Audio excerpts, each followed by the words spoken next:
What's up?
What's up?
Some noise and welcome the stars of the show.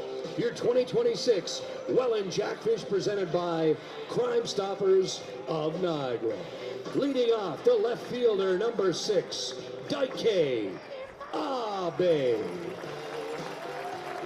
Batting second, second baseman, number 4, Jonah Weisner. Batting third, first baseman, number 15, Ethan Mann. Batting fourth, third baseman, number 5, James Smybert. Batting fifth, right fielder, number 25, Justin Gideon. Batting sixth, the catcher, number 23, Robert Mullen. Batting seventh, designated hitter number 24. Welcome back, Grayson Barrett. Batting eighth, shortstop number 20, Brendan Luther. Batting ninth, center fielder number 11, Gio Morello. And on the mound for the Fish tonight, wearing number 27, Euclides Lair.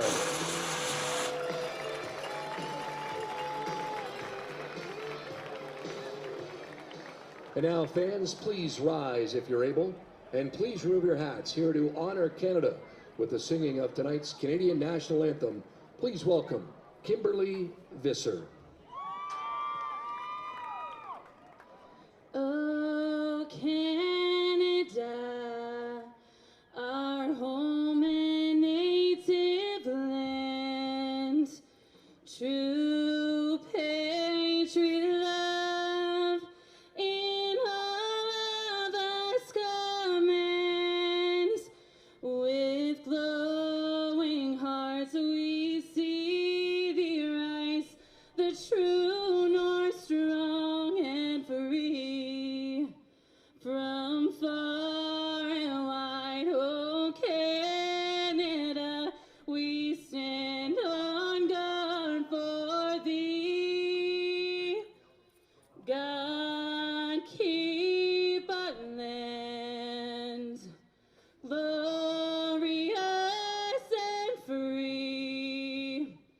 Oh Canada, we stand on guard for thee.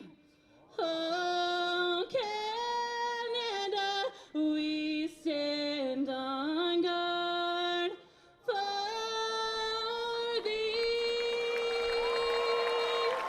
Fans, once again, Kimberly Visser. And now, fanatics, please direct your attention to the mound for tonight's ceremonial first pitch from Blackburn Beer Company. Welland's own, one of the Rose City's finest, Mr. Isaac Cousineau.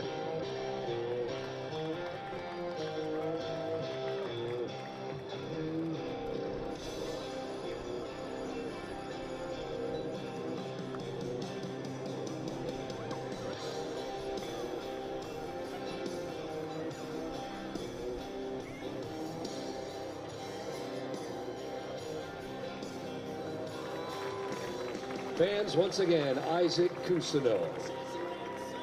And now down to the field. The director of fun is with tonight's Play Ball Kids. Take it away. All right, fanatics, I got Rhett, Griffin, and Vinny to get this party started on 3. 1, 2, 3. Here we go. I'm gonna take my horse to the old town road. I'm gonna ride till I can't no more. I'm gonna take my horse to the old town road. I'm gonna ride till I can't no more. I got the horses in the back, horse stock is attached, and it's matted black, got the bushes black and match, riding on a horse.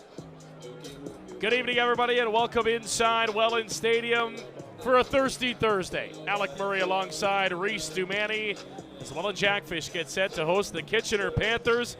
There's a look at tonight's starting pitcher for Welland, Euclides Lair. Great numbers on the season in limited time. Just back. Was excellent in relief. and his first start back since before the break, that microscopic 1.47 ERA. And we don't need to talk very long about what happened last time these two teams played, Reese. No, it was a football game, you could say. 11 home runs for the Welland Jackfish, 3 of them by one guy in Logan Grant. So if you like runs, that was a good game for you. We might see that again. I can't see there being 11 home runs hit here, although looking at this past Saturday's game, anything can happen because the ball was just flying out of here when the Cardinals were in town. So 38 runs combined. It's hard to see that again, but you never know at a ball game. A bunch to talk about right off the top of the broadcast. Of course, the trade deadline has come and gone in the CBL. Not a ton of moves, but by far the biggest move, Reese, came by the Welland Jackfish, at least offensively, acquiring Grayson Barrett back from the Chatham-Kent Barnstormers, and he will DH and bat 7th here tonight for the Welland Jackfish. In this lineup, 1 through 9, you get a look at it tonight for the Welland Jackfish. It's pretty good, eh? It's pretty good. Yeah. Look at this lineup. Daike Abe at the top, Jonah Weisner, followed by Ethan Mann, James Smybert, Justin Gideon, Robert Mullen, Grayson Barrett, who's batting 300 with 8 home runs on the season. He's going to bat 7th. And then Brendan Luther, who is batting well over 300. But one of the best hitters this season for the Jackfish, bats 8th. Gio Morello bats 9th. As that pitch is just fouled back by Matteo Zeppieri. But what this team necessarily wasn't missing, but you get the chance to add a Grayson Barrett, you're going to do it 9 times out of 10. Yeah, you also bring in 41 runs driven in out of your 7-hitter.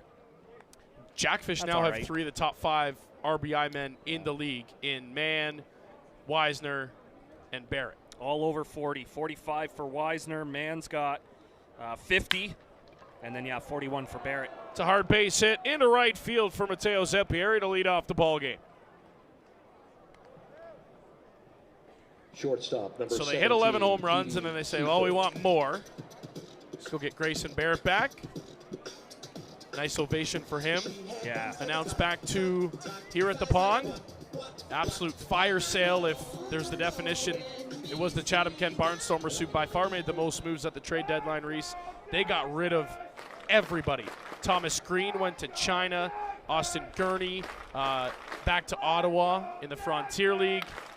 That ball's in the air to center field. Gio Morello waving off. Daike Abe makes the catch. 1 away here in the first inning. They lost everybody. They brought in a couple of guys to replace it, but in the span of a week and a half, Evan Morrison, Austin Gurney, Grayson Barrett, Thomas Green, that is your 1 through 4 in that order. Yeah, I mean, really for them to be in consideration for the playoffs, they essentially have to win out, in theory, and every team above them would have to lose out, including the 4th or 5th place team right now. So, throw down is not in time as Zeppieri gets in with a stolen base. Wasn't really close from the catcher Mullen, and he's into scoring position here with only 1 away. It's too big of a gap. Yeah. For Chatham-Kent, and I mean, Brantford. They're all kind of there. Brantford, Kitchener, Chatham-Kent, Toronto. They're all kind of within a win or 2 of each other. Sounded like a broken bat from Malik Williams, sending Gio Morello back right in front of the warning track. Makes the catch. 2 down. I think the ball's flying tonight, Alec. Wow. Yeah, it looked like that was off, well, closer to the end of the bat right field for Williams there, but he was still able to get it out to deep center field, forcing Morello back. So a lot of that has to do with potentially the conditions here at Welland Stadium. It's not windy by Welland standards, but the breeze is blowing out, and combine that with the strength of Williams, that ball's going to fly.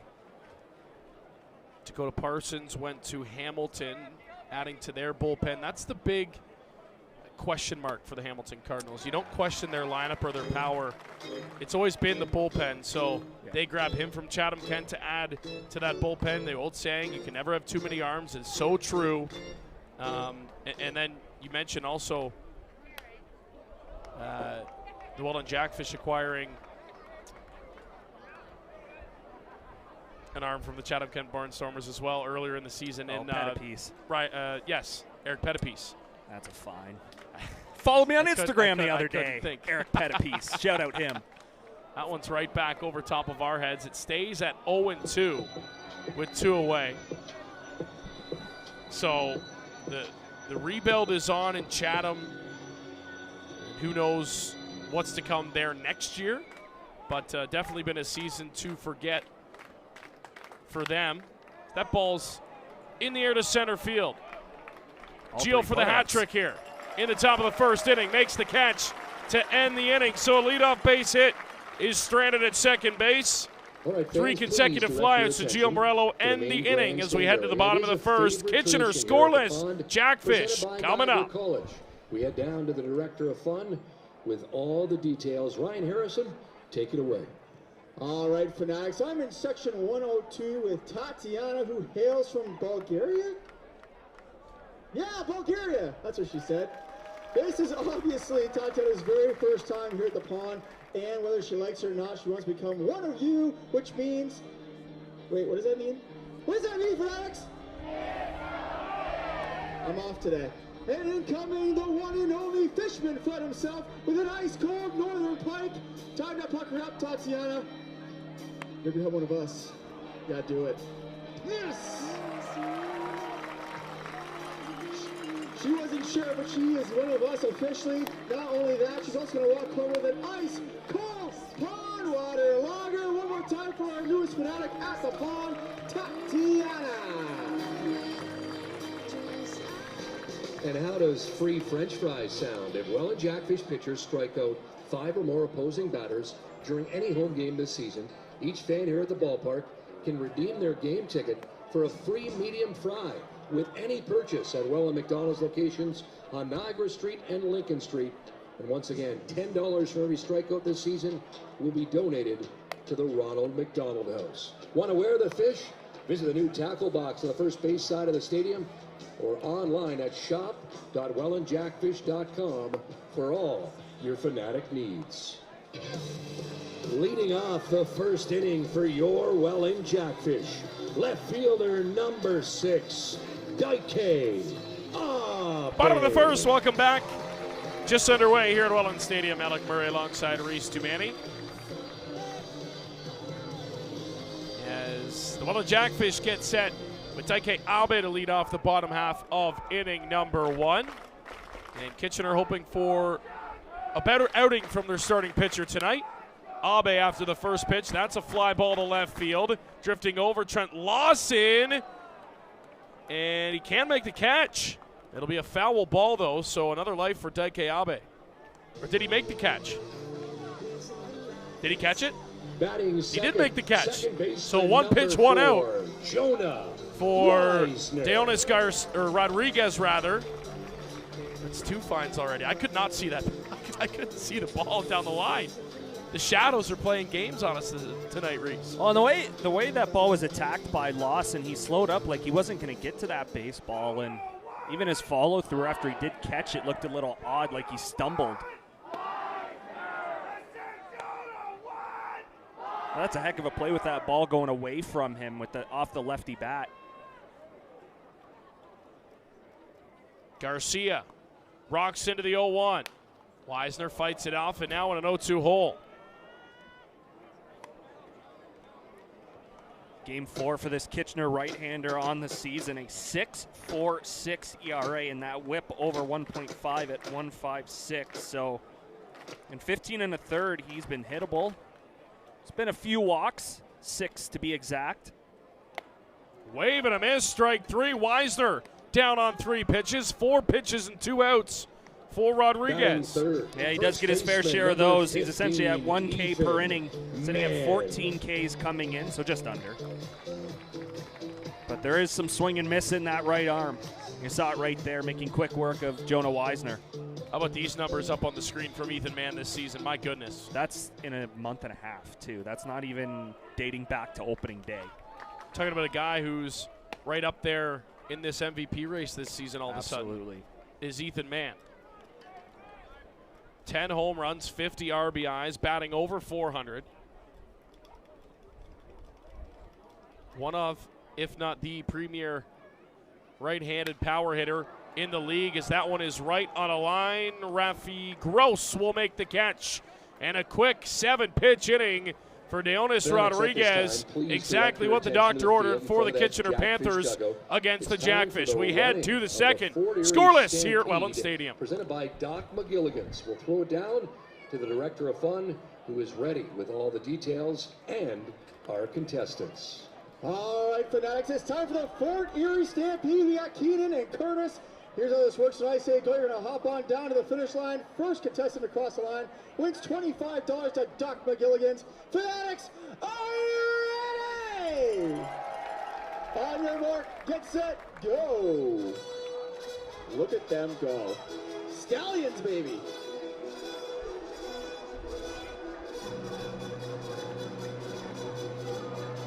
They say this game's for children, but I think not. Look at him go. Not even close. By a nose! Congratulations, sir. You're over with $29 to Doc McGilligans. You made it look fun. One more time for our contestants. We will be back. Fans, this park is a non-smoking facility. Smoking and vaping are not allowed anywhere within the confines of Welland Stadium. In accordance with provincial and municipal regulations, anyone caught smoking inside will be subject to fines and removal from the facility without refund.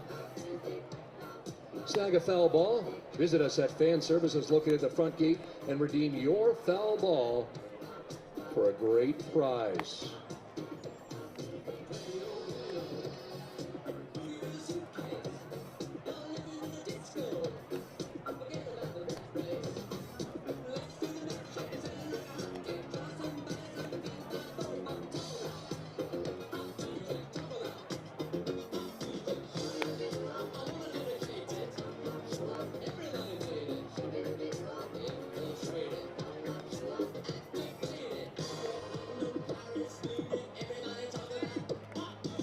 Leading off the second inning for Kitchener, third baseman number 31, Matt Fabian.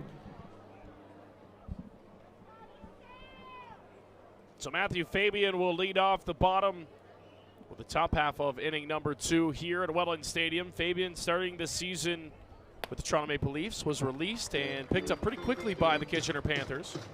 I mean, his last game with Toronto was here. Yeah.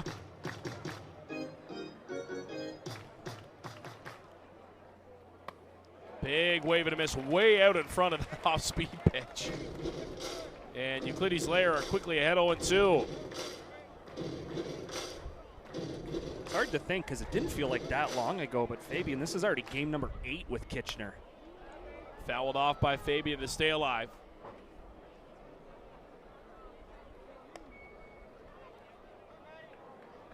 I mean, from what we understand, it was a little bit of a disagreement with a teammate. He that led immediately to got him marched up, and that was the cut. last time, Reese, we Yep. saw him in a Toronto Maple Leaf uniform. Wave and a miss, strike 3. Lair finishes him quickly. First punch out for Euclides Lair, one away. Had Fabian well out in front of that. You got to defend against the fastball because with Lair, that sidearm motion, it sneaks up on you, and you have to be able to sit fastball and then adjust. Fabian there way out in front. So here is Junior Ibarra with one away and nobody on.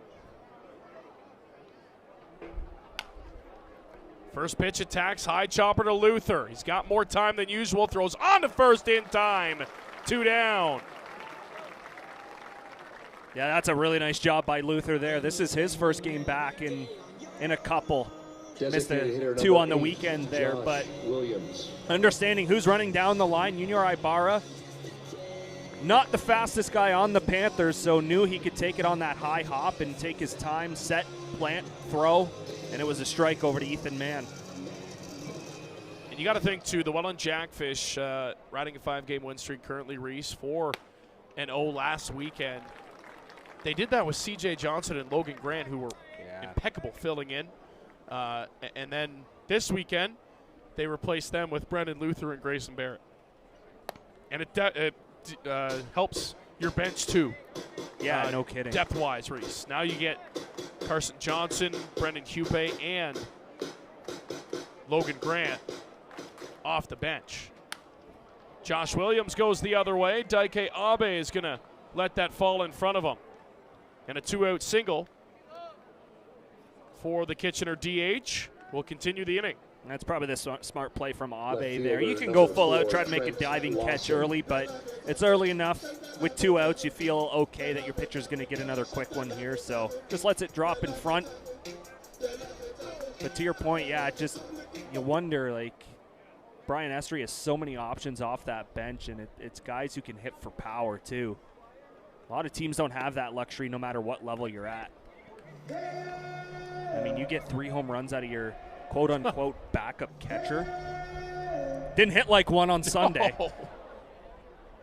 And now, in Kitchener, of course, you add that, but still the 3 home runs. Yeah. And 11 as a team, that's, yeah. They were not scrapers either. Again, the elements help in Kitchener, but quite a few of those were either headed to the highway or headed to Ottawa Street.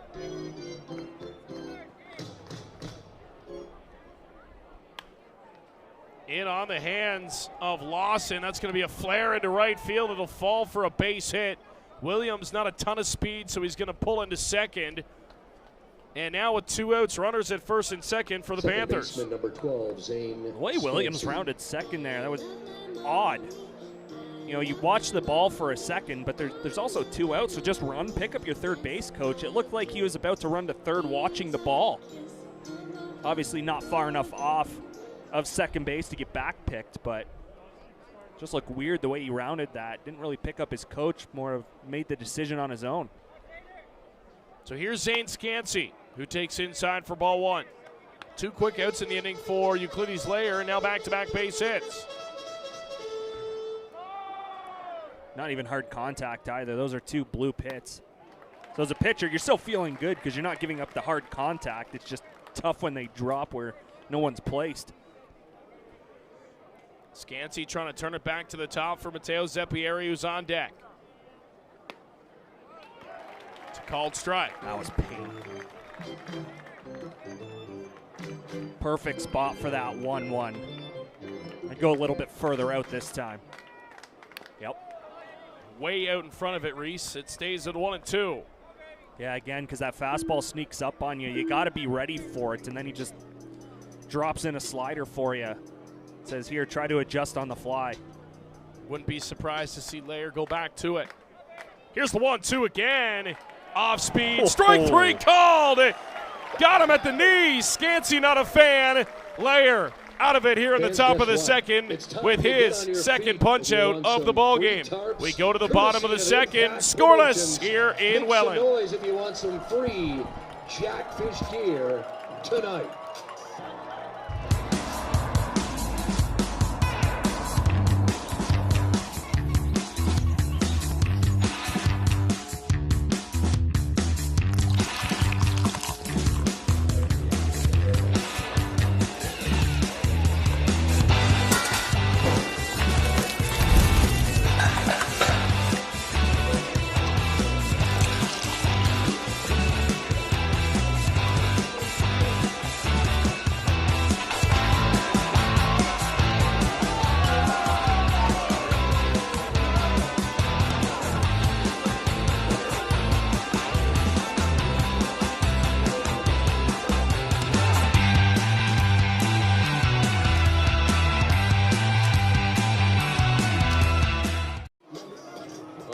Fans, who wants to be tonight's fan of the game?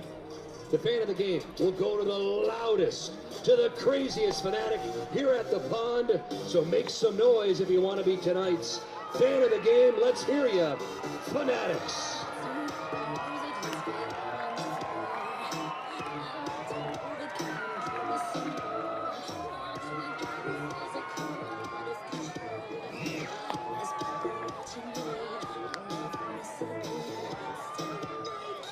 $50-50 tickets now on sale in the main grandstand area. Get those $50-50 tickets tonight. Leading off the second inning for the Jackfish. Third baseman number 5, James Smybert.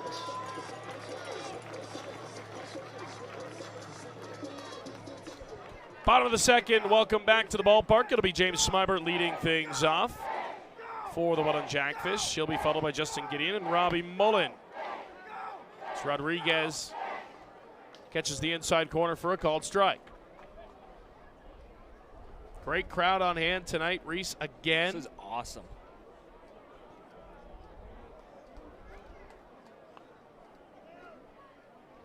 Smybert chops it foul, 0-2. Saturday should be another sellout or close to. Big time matchup on the field. Yeah, make sure you get your tickets for that one. They're going quick. Yeah. Not many left for Saturday, 6:05 first pitch. Beach hat day giveaway as well, so you get a cool little hat as well. But yeah, Reese, big time matchup on the field Saturday. What the heck was that? I think Ibarra caught Smybert.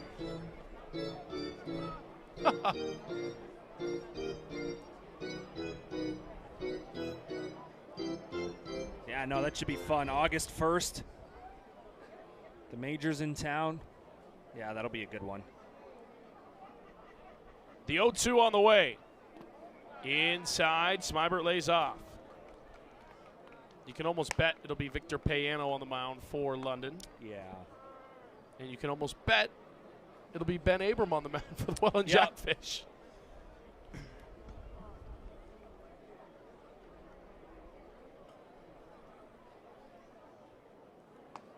The 1-2 on the way.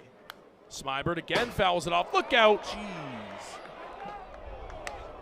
That's in CP territory by Sweet 3.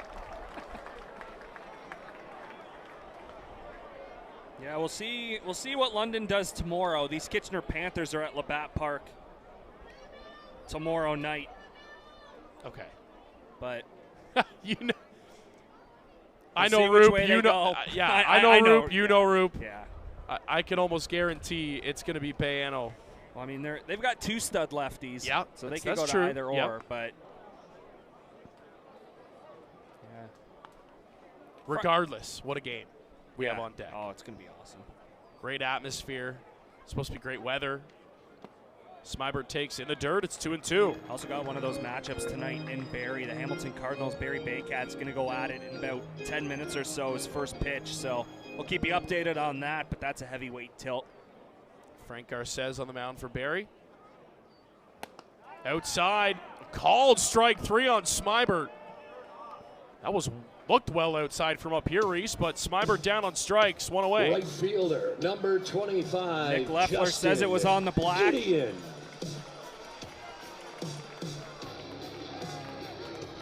If it's there all day, then okay, all right. But I mean, Pitchers I are thought gonna that have was a night, yeah. little far off. Yeah, I mean, K totals will be skyrocketing through the roof. Gideon's going to take one the other way to left field. That one is back, and Lawson on the run makes a nice running catch. 2 down. Coming off his Catcher number player of the week, 23, Robert Justin Gideon, 4 Mullen. home runs last week. Back-to-back games, he had a pair in each, Reese. He was unbelievable. And he's gotten that average up over 300 now. It was so tough to watch. It is no disrespect to Justin by any means by me saying this, but he just, for whatever reason, just couldn't figure it out the first month and a half of the season, and then all of a sudden, it's come. And again, there's an adjustment period between the Frontier League and the Canadian Baseball League, so you could probably chalk it up to that a little bit, but he's found his stroke again, and like I said, that average is up to 300. You know, it's hard to go and move yourself up levels in professional baseball. Oh, yeah. Sometimes when you're at that level and then you take a step back, it's even harder. Yeah. Readjust to the way the game is played, readjust to the pitching, I think is probably the biggest, is that's way inside on Mullen. Yeah, the personnel in the Frontier League are a little bit different than here in the Canadian Baseball League. And you play every day. Yeah, exactly. Rodriguez trying to back-to-back clean innings here. The 1-2 to Mullen, spoiled. Another guy that had a big power day on Sunday, Robbie Mullen. Up to 6 jacks on the season now, Reese. Stuck at 2 forever.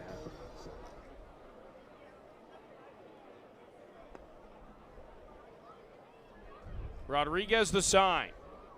The 1-2 again. Little check swing from Mullen. And that will be the inning.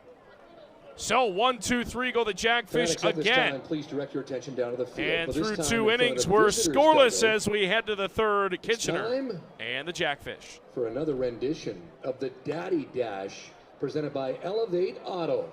We head down to the director of fun with all the action. Ryan, it's all yours.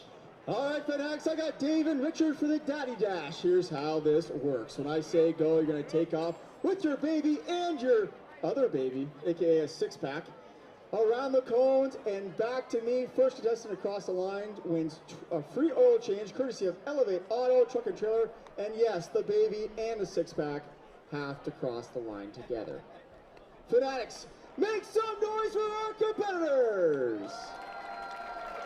It's Thursday in the summer, people. I said make some noise for our competitors! On your mark, get set, go!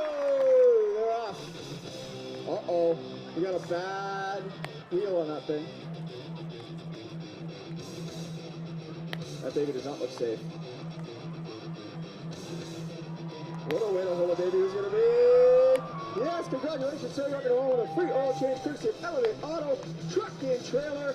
Make some noise for our contestants. We'll be back.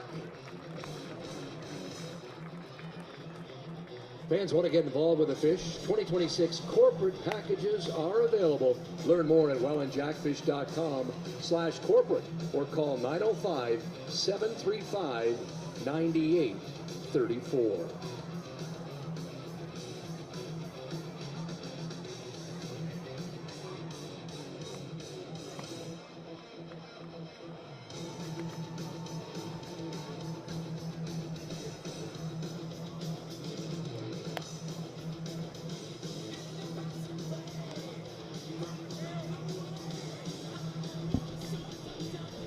Welcome back to the ballpark. Jackfish and Panthers Leading on off Thursday the Night third Baseball. inning for the Panthers, center fielder Top of the order, Mateo due up for the Kitchener Zeppieri. Panthers. It'll be Zeppieri, Kiefer, and Malik Williams to face Euclides Lair. Both starters have had a nice start to their evenings. Reese Lair, 15 pitches through the first 2 innings apiece.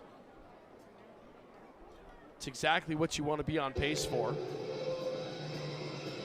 And especially for a guy that's trying to work his way back, get a little bit more stretched out. Yeah, I wonder if there's a limit on him tonight. Yeah. We shall see. I believe it was 3 1/3 that he pitched on Saturday. I'm sure they'd love to get him to at least 5 tonight. 0-2 quickly, or a pitch limit. Yeah. I wonder if he gets up to, 70, 75 pitches. Lair comes setting the 0-2 on the way, just outside. At the end of the day, the important part is having a healthy Euclides Lair for the start of the playoffs. And again, whether that's out of the starting rotation, whether that's out of the bullpen, but you have to think with every series being 4 out of 7, having him as a starter is probably key. Way out in front of that was Zeppieri. A little early. Off the end of the bat into the right field parking lot. And I mean, with the emergence of Eric Johnson out of the back end of the bullpen, that gives Brian Essery a little bit more play with how he wants to use Lair. But if you ask him, I just want to win. Yeah. That's all I want to do. Yeah, I want to win. care. I'll pitch out of the bullpen. I'll start. Zero ego guy. Yeah. Euclides Lair. But you can imagine a bullpen in a 7-8-9 would be nightmares with, a Lair, Johnson, Mendez trio. Brendan Luther will drift out and make the catch, 1 away to begin the third. Yeah, you really have a ton of options if you're Brian Essery. Obviously, you've got Pettipice, who was brought in earlier, Johnston, De Los Santos. just throws straight gas. Yeah, De Los Santos, obviously Davey. Johnson's been the real, the difference maker for that bullpen. Wonder if we'll see Pedro tonight. He hasn't thrown in a while. It's much needed rest for him. Trying to lay down a bunt. It's going to roll foul. Petey Kiefer almost able to lay down a perfect bunt. Mullen a good play, 0-1. And he's smartly leaving that to go foul. You saw Uke put his hands in the air too, and then saw Mullen quickly grab it. Like, don't want to hit a pebble and bounce back fair. So as soon as you see daylight between the ball and the chalk, grab it.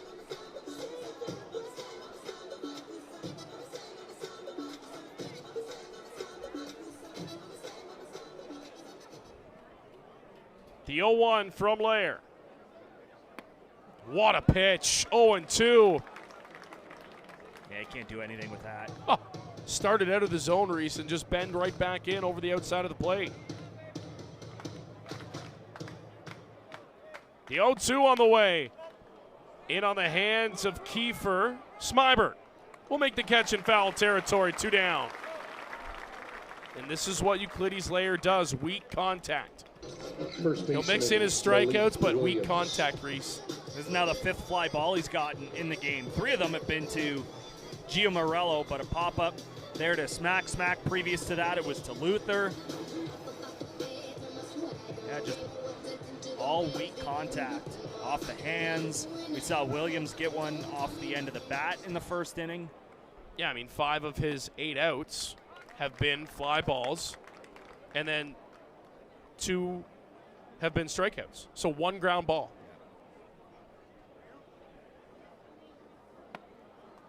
Another backdoor breaker. And it's 0-2 to Malik Williams.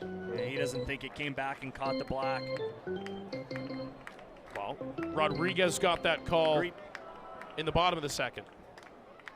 So if it's going to be there, these pitchers can live there tonight. Off the end of the bat of Williams. Drifting over, Gio Morello on the run. Morello back at the wall, and it gets down. Gideon right there to back him up. It's going to be a double for Malik Williams. That ball just kept on carrying. And with 2 outs, Malik Williams is in a scoring position. He hit it to the right part of the ballpark here at Welland Stadium. It carries as soon as it gets into that alley in right center field. Again, a ball that didn't sound like he barreled up really too well. It was more towards the end of the bat than the barrel, but again, he shows off that raw power. How much, all he has to do is get a piece of it, and it's going to go. What a season Malik Williams has put together for the Kitchener Panthers. Bounce back for him. He's battled through injuries with the Barrie Baycats, on and off, up and down with Ottawa as well. So decided to come to Kitchener this season to play with his brother Josh, and boy, has it paid dividends for him. 413 hitter coming into the game.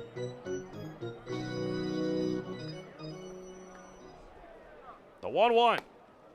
Paint. And it's 1-2.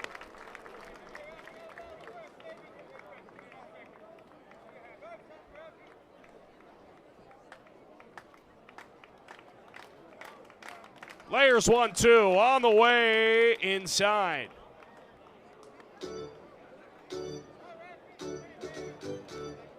See how fast Layer's working right now? You know, that when he's successful, Reese, this is his pace. Yeah, his games are fairly quick. Off the hands. Abe in.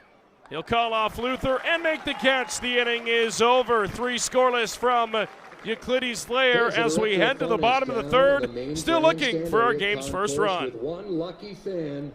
Brian, take it away. All right, Fanatics. I'm here in section 1.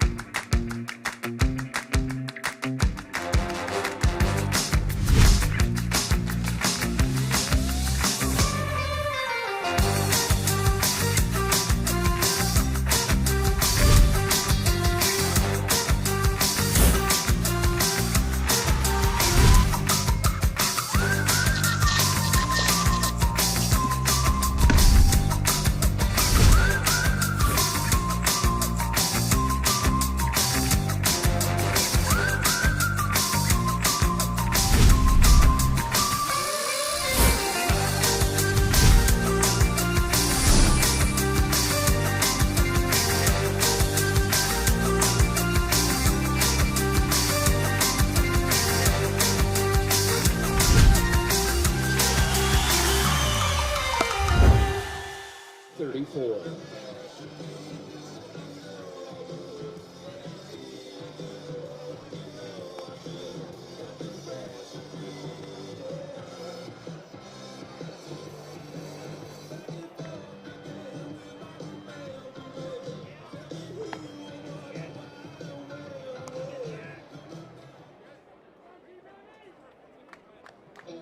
Leading off the 3rd inning for Welland. Designated hitter, number 24, Grayson Barrett.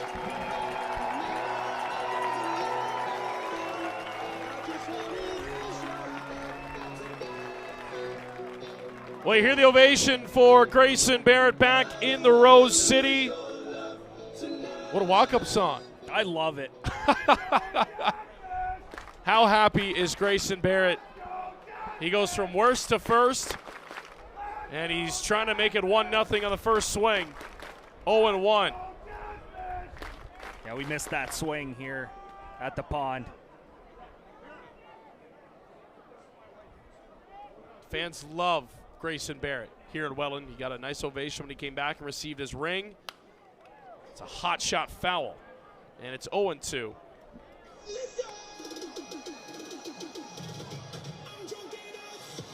And I know he's excited to be back here in Welland.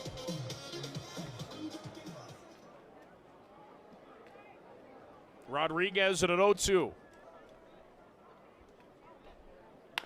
Barrett, chopper, right back up the middle. Scansey has it. Got to make a quick throw. It is just in time to get Barrett at first, one away. I think it worked to his advantage that Williams is playing first base, because that throw was higher than he would have liked it to be. I think anyone else at first base, that goes down as an E4, and Barrett might be on second. So here's Brendan Luther. We mentioned missed last weekend. He's back. And he's trying to get something started here for the Jackfish, and it's been 7 up, 7 down for Deonis Rodriguez. He's all over the strike zone too. Not really screwing around at all.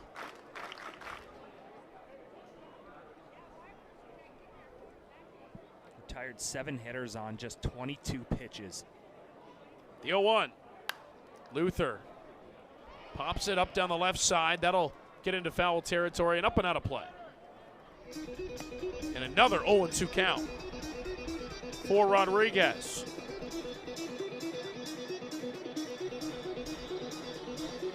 We've really yet to see any Jackfish hitter really work a deep count. I would say James Smybert probably been the longest AB.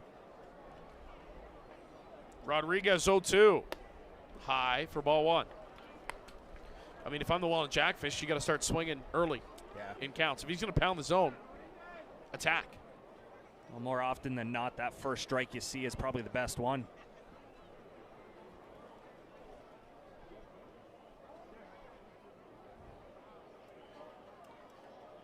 Rodriguez has the sign, the 1-2 pitch. Breaking ball, Luther on the ground is short. Petey Kiefer on to first, 8 up, 8 down for Deonis Rodriguez. The center fielder, number 11, Gio. We've talked about how often that Euclides Lair has gotten fly balls so far in his outing. Rodriguez really doesn't care how he gets his outs. There's been fly balls, line drives, 1K, a couple of ground balls thrown in there, so it's been effective all parts of the plate. Out, middle, and in. Obviously a heavy left-handed lineup, but he's just mowing through them with really no issue whatsoever.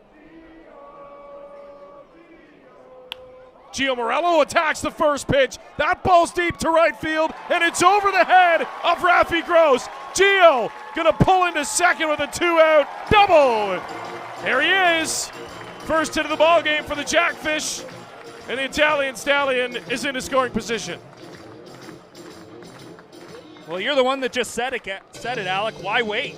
Why Left get into a deep fielder, count? If number it's there, 6, go for it. That's exactly what Gio Morello did. Abe. He gets himself in a scoring position with one of the best, if not the best, contact hitter in the league. Daike Abe a chance to put his team up by 1.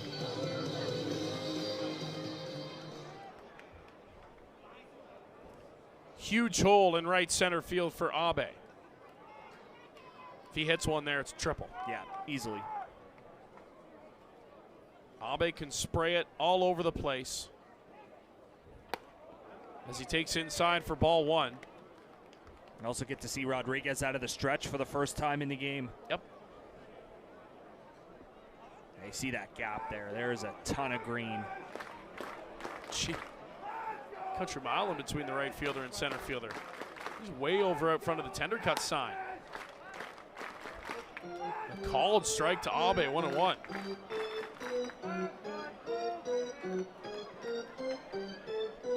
Well, it's been shown it's going to be a big zone tonight, Reese. He's got to swing the bat.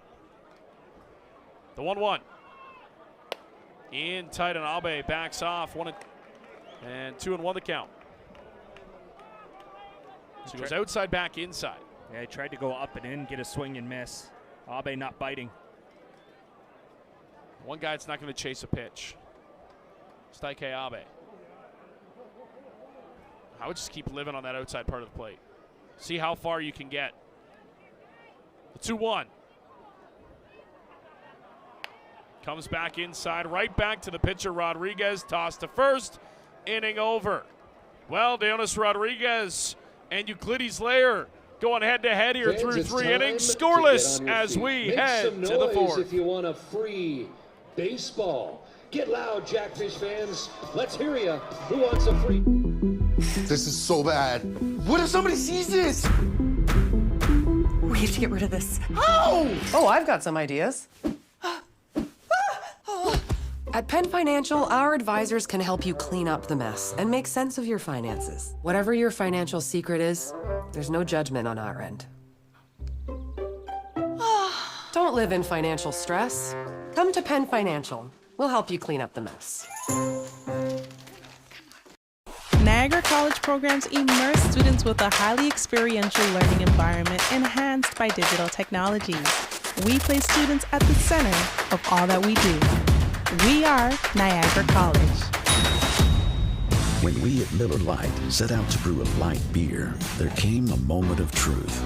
When we had to choose great taste or 90 calories, we chose both. Tastes like Miller time. Take home approaching $1,300 already. 50-50 tickets on sale until the end of the 7th inning. Single game tickets are on sale now for all remaining 2026 Welland Jackfish home games. Don't miss a second of the show and head to wellandjackfish.com/tix to purchase your single game tickets today.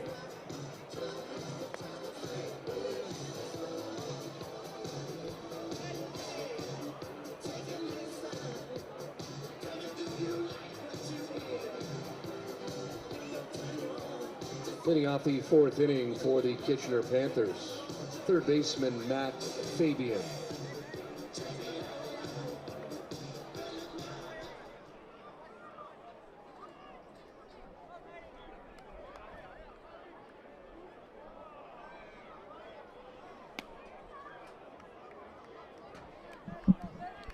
To the 4th, yes, the 4th inning here at Welland Stadium. As stepping out now and resetting is Fabian. Layer, 49 pitches through his 3 innings of work. Right in on the hands of Flair to Weisner. 1 away. Clean scorebooks tonight, Reese, so far. Catcher Junior. That's fly ball number 7. Yeah. Euclides Layer has surrendered. And the 2 base hits were Flair fly balls. Yeah. Yeah, I mean, Malik Williams. Williams and Zeppieri had 2 harder hit balls, but, I mean, the real trouble in the 2nd inning were 2 blue pits. Baseball is going to carry tonight, though. Again, the fly ball that Malik Williams almost hit out to right center, right off the end of his bat, and it just took off. 2-0 the count to Junior Ibarra. Yeah, it seems like the kind of night where you need 1, maybe 2 runs to win a ball game, which is a change of pace for the Fish based off of the 4 games that were played last week/weekend. Double digits. 3 of the 4 games, I'm pretty sure, double digits runs, Reese? I believe so. Thursday, Saturday, Sunday? Yep. I think it was. Off the end of the bat, maybe playable for Mullen. Slide into that concrete wall. And he's going to be all right, thankfully. Oh, I don't like that. Oh. You just hold your breath. Yeah. Please get up, please get up, please get up, please get up. I love the effort, but you just hold your breath. Feet first. Oh yeah, you don't want to give away outs there. You want to go all out. See that blue padding there, but that still stays. That's pretty thin.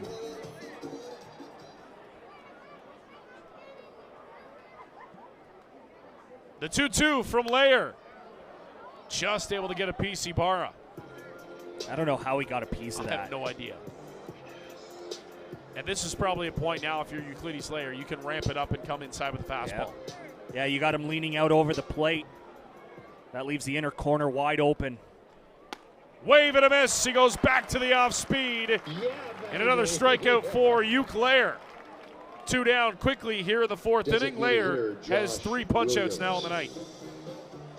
Just made Ibarra look silly.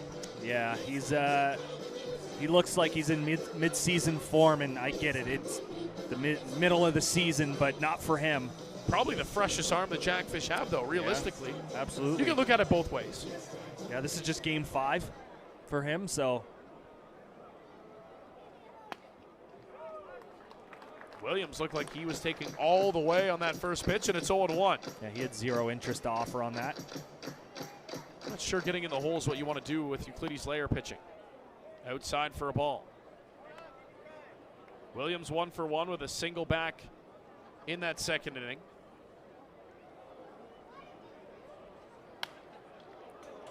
Late hack on a fastball, 1-2. Williams, a very violent swing at the plate, Reese. You can hit it a long way, but you can also get a swing and miss. He's also had a respectable season for the Kitchener Panthers. And where is that pitch? Looked pretty good.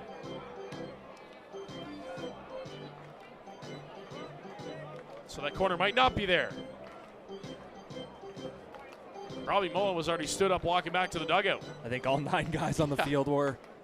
Williams, back-to-back All-Star games for him as he was there again this year for the Panthers. Yeah, if you miss middle in, it's going to go a long way. Oh, yeah. What teams hasn't Josh Williams played for in the IBL? That's true. High for ball. And it's 3-2. London, when they won their championships, he was there, and he was unbelievable. And he's continued his career here. Layer swung on and missed. Josh Williams comes up empty as Layer gets him. Back-to-back Ks to end the 4th. Layer with 4 through 4 shutout innings. We head to the bottom half of the inning. Scoreless here at Welland Stadium. All right, fans. Who's hungry? It's time to get on your feet if you want some free, hot, fresh.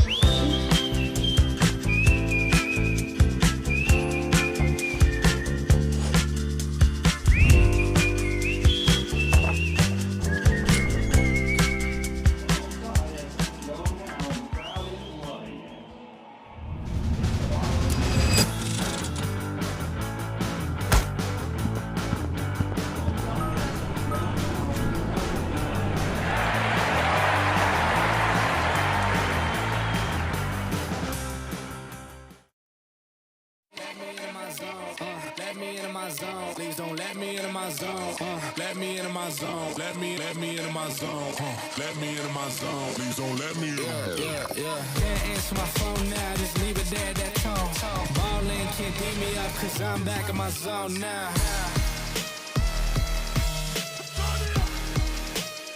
I'm back in my zone now.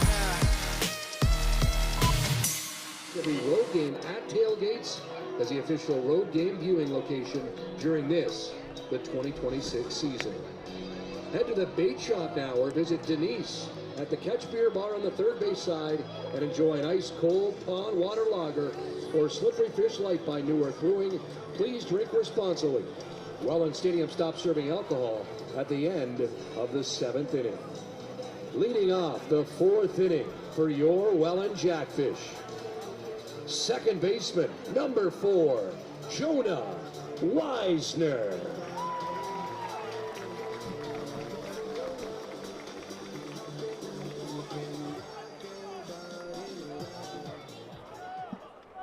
A Maverick. To the bottom of the 4th we go. Jackfish and Panthers still looking for the game's first run.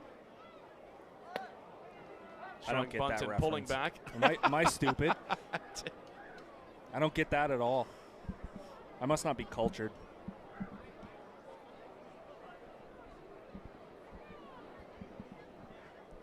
The 0-1.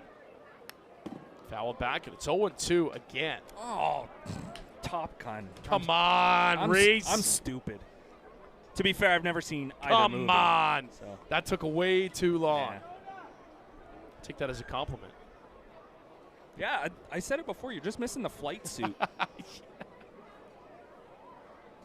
The 0-2 pitch from Rodriguez is outside.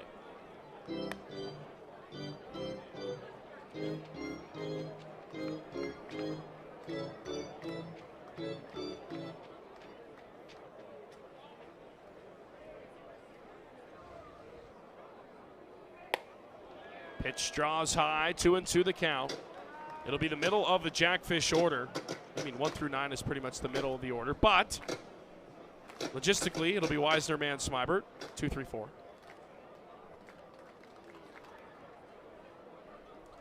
A 2-2 from Rodriguez is inside, and the count runs full.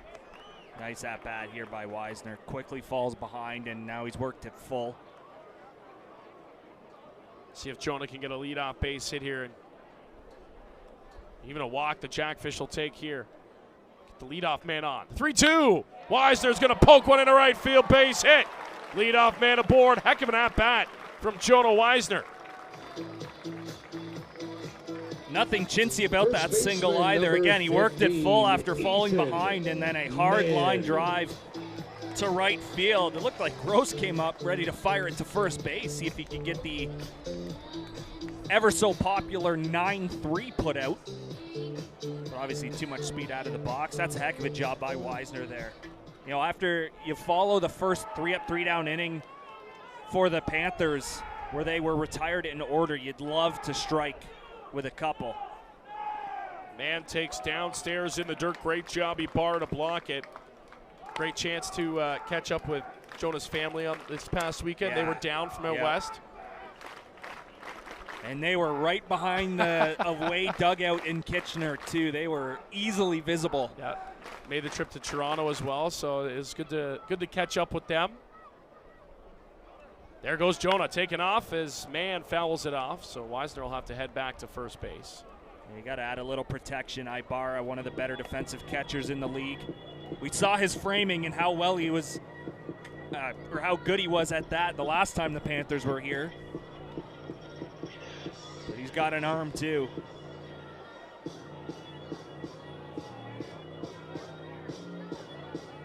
By the way, Rodriguez just hitting 10 balls thrown this inning.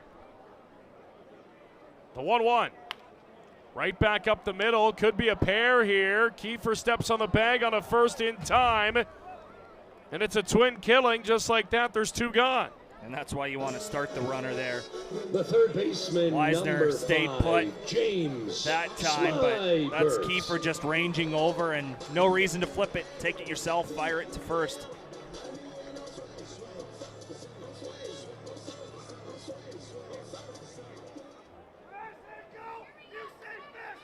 I mean, the longer that Rodriguez can stay in this game, the more it plays into Kitchener's favor. Absolutely.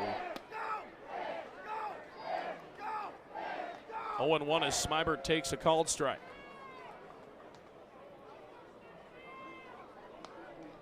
The issue most likely for Kitchener will be when they have to go to the bullpen. 0-2. Sound like Smybert nicked that a little bit on the check swing. Looked like he got plenty of plate, though.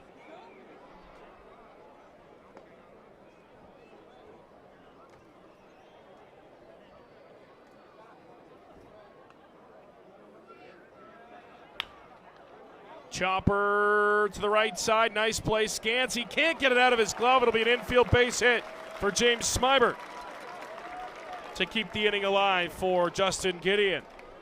Right fielder number 25. Yeah, as soon as Williams Justin gave up on that baseball to get to the Gideon. bag, you knew it was going to be a tough play for Scansey ranging over.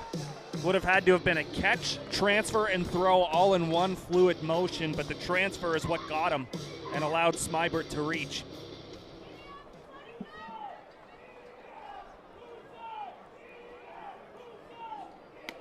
Inside to Gideon, 1-0.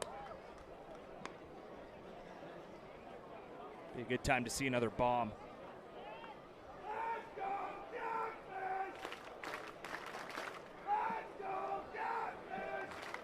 The 1-0 pitch on the way from Gideon. Gideon, chopper to the left side. Kiefer on a first in time to end the inning. Well, what a job by Rodriguez. 4 scoreless for him. We head to the 5th, still looking for the game's first run. It's time for a game of musical chairs, presented by Minor Brothers Country Living. Back down to the director of fun. Here is Ryan Harrison. Alrighty, Fanatics. We got Alex and Vaughn versus Alex, Vaughn, Alex, and Moss. Yeah. For a game of musical chairs, everyone knows how this game works. For a chance to win a $20 gift card to Minor Brothers Country Living. DJ, hit that beat. Here they go, round and round and go. This should be good. Haven't done this one in a while. Ooh. Monster out, get out of there. See you later. All right, hit it, DJ.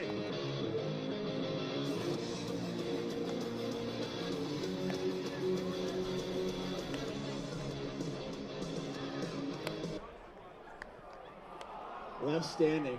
It's down to 1. All right, Fanatics, we're going to need you. Hit it! For all the marbles. Full contact musical chairs.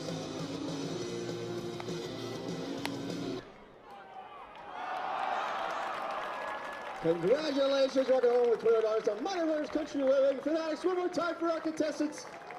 He doesn't even want the gift card. He just, all the brownie points he gets. We'll be back. Fans, are you ready to party? Your group, your ball team, your birthday party can join us here at the pond. Visit fan services at the front gate or wellandjackfish.com/groups for more information about our all-inclusive group tickets and Newark Large Party Deck. Perfect for any occasion. Group tickets are now on sale for all remaining 2026 Welland Jackfish home games. Leading off the 5th inning for the Panthers, left fielder Trent Lawson.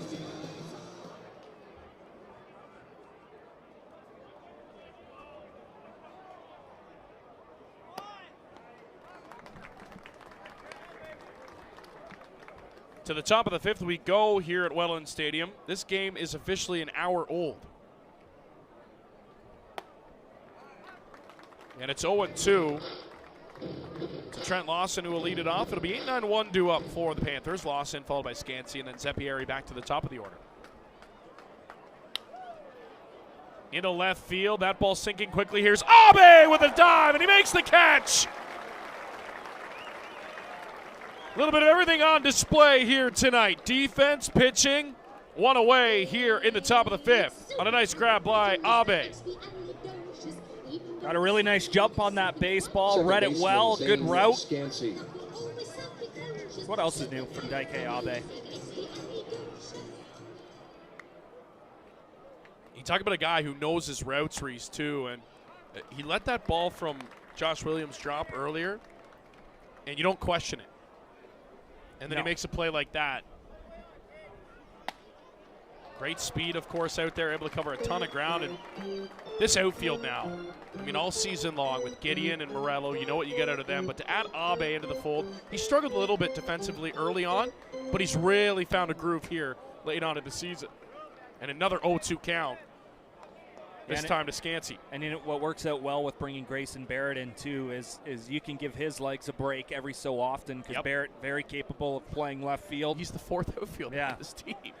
Strike 3 called. Lair caught him looking. Scansey, not a fan of the call. That's punch out number 5 for Euclides Lair. Quickly, 2 down. Fans, Jared's loving it. 5 strikeouts. Free French fries at Welland McDonald's locations tomorrow. That's the second time Scansey's been caught now looking. For the Panthers, center fielder Mateo. By the way, you think we're moving fast. Already the top of the 3rd inning in Barrie. That game's a half an hour old. Yeah. Huh. Something in the air tonight. Good thing there's no fireworks tonight. The 0-1 is fouled off the top of the screen. It's 0-2. Frankar says 16 pitches through 2 innings. Huh. That tells you how efficient he's been so far up in Barrie. Lair looking to leave it right here. The 0-2 on the way. No. That's back-to-back innings. Lair thought he had strike 3 to end the inning. But I mean, the corner's there, and then it's not, right? That's a perfect spot with the way the zone's been tonight. The 1-2 pitch, foul. That's Euclides Lair, though. Doesn't razzle him up. Nope. He's all right. Just gets back up there and throws another pitch. I try to go hard up. They've thrown a lot of breaking balls to Zeppieri, and they tried to. Inside, 2-2 the count's even. 75 pitches now for Lair, and Pedro de los Santos is throwing. Yeah, you know what? I was questioning whether or not that's just his normal routine or if he's actually coming in, but he does have a little bit of pace. Lair got him looking, strike 3. 6 punch-outs for Euclides Lair. He is rolling here on Thursday night. 5 scoreless. We head to the bottom of the 5th. Still scoreless between the Panthers and Jackfish. Official Princess crowning by our very own Belle of the Ballpark. Focus your attention down that left field line.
Leading off the 5th inning for the Fish, catcher number 23, Robert Mullen. To the bottom of the 5th we go. Robbie Mullen will lead things off for the Jackfish.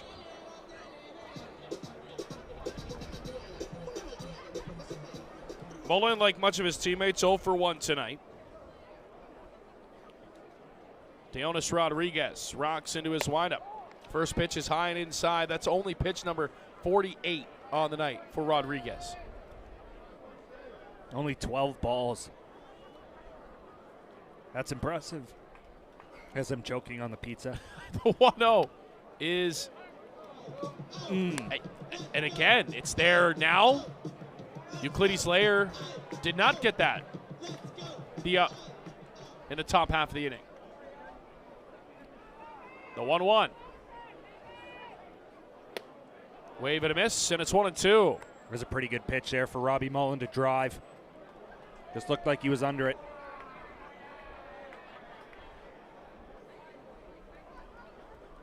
The 1-2 pitch. Comes home. Mullen off the inside of the bat. It flares over third base hit. So Mullen just able to stay with it and drop it in for a leadoff single. Hitter, number 24. He shows off the strength there. It was in on the hands, and he muscled it over Fabian there at third base. Fabian not a small dude either, 6'1", 215, so he can grab a few baseballs, hit just over his head, just couldn't get that one. Grayson Barrett steps in for his second at-bat tonight with a runner on and nobody out. Huge hole in right center field.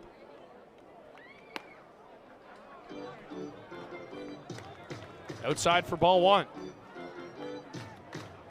I don't think Ibarra helped his pitcher out there. No. Looked like a good pitch.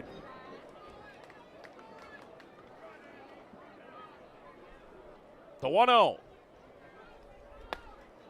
That's on the inside corner for a called strike. That's where catchers can run into trouble with getting strikes called. It's one thing to move the glove. That's what umpires look for. You move the glove, rotate the wrist. But if your whole body starts to move, well, that's a pretty good indication to the umpire that it's outside or inside. Huge cut and a miss, 1-2.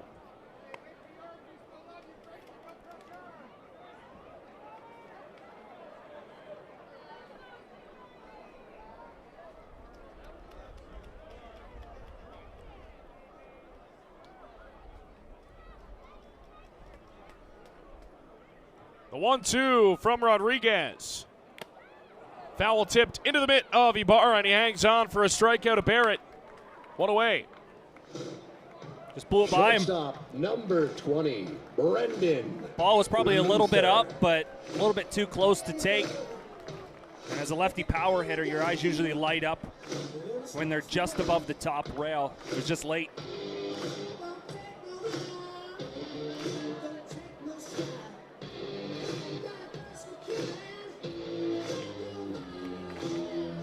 So Brendan Luther with one away and one on now steps in. 4 hits for each of these teams tonight so far. That's it. Had 2 extra base hits, 1 from each side in this game. Giamorello doubled. Malik Williams doubled. The rest all singles here tonight. And only 2 runners in scoring position combined, both being Panthers. Not Giamorello. Right. 3. There you go. Yep. Good one, Reese. The You 1-0. just said that. Yep. Shows my listening We're skills. really racking up the fines yeah, tonight. yeah. The 2 of us combined. Good night tonight. We're on a fire.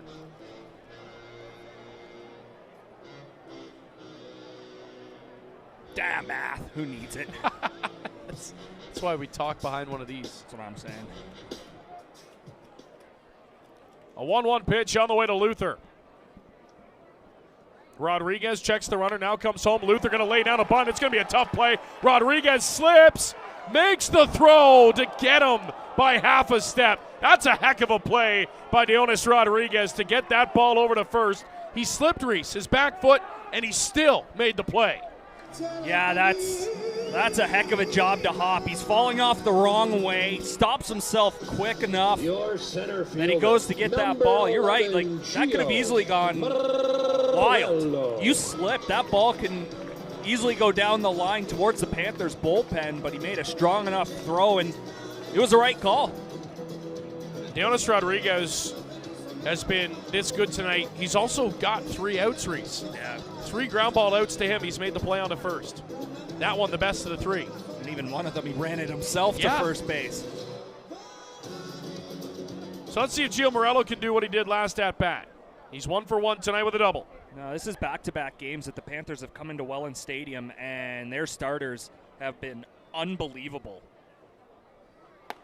It's actually crazy what happens when you pitch in a actual ballpark, Reese. Yeah. I'm not saying, that helps. And I'm not saying, Kitchener's starters, struggle at home for that reason, but it helps to come in and pitch into a bigger ballpark with bigger confines and more space. Pitching at Kitchener, it's just got to be, it's so hard. Yeah, Jack Couch and Christy Pitts, those pitchers' numbers are inflated to whether you pitch here, whether it's in Guelph, Brantford even. You see Ben Abram have an off night, right? Yeah. He gives up 1 home run and then base hits, right? Gives up 4 or 5 runs. You have an off night in Kitchener, it's 10. You give up 30 right? runs. That's what I mean. Yeah. You have an off night. It's a lot more than what it is usually. Because those fly ball outs that are outs in all other ballparks end up being home runs or doubles. Yeah, we're seeing it with Rodriguez here tonight. We saw it with Mignetti when he made his Canadian Baseball League debut last time the Panthers were here. And you got to think that's in the back of their minds too, right? I think so. I can attack the strike zone because I got more space to play with. Yep. In Kitchener, you don't even want to give up fly balls. Yep. Right? Because on some days, they're just going to fly out. That one's lofted to left field. Back with lots of room is Trent Lawson to make the catch. And the inning is over. Well, if you like pitcher duels, we're glad you're tuned in. How about this ball game? 5 scoreless. Euclides Lair and Deonis Rodriguez have matched each other excellent. To the 6th we go.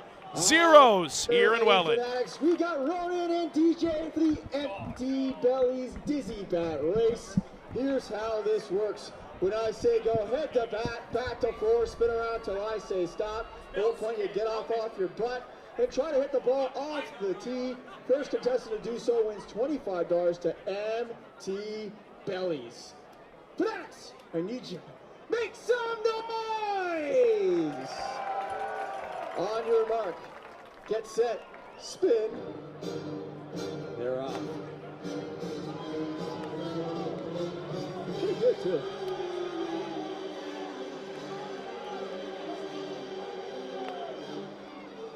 The crowd says spin faster.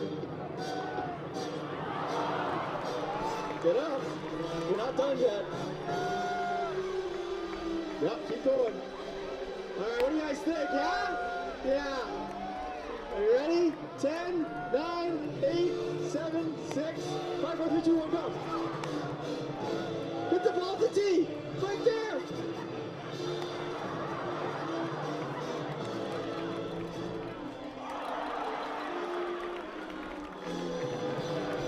Congratulations, you won $25. One more time, you're really dizzy. One more. Fans, don't forget if you snag a foul ball this evening, visit us at Fan Services located at the front gate and redeem your foul ball for a Jackfish Championship pennant. Perfect for post-game autographs.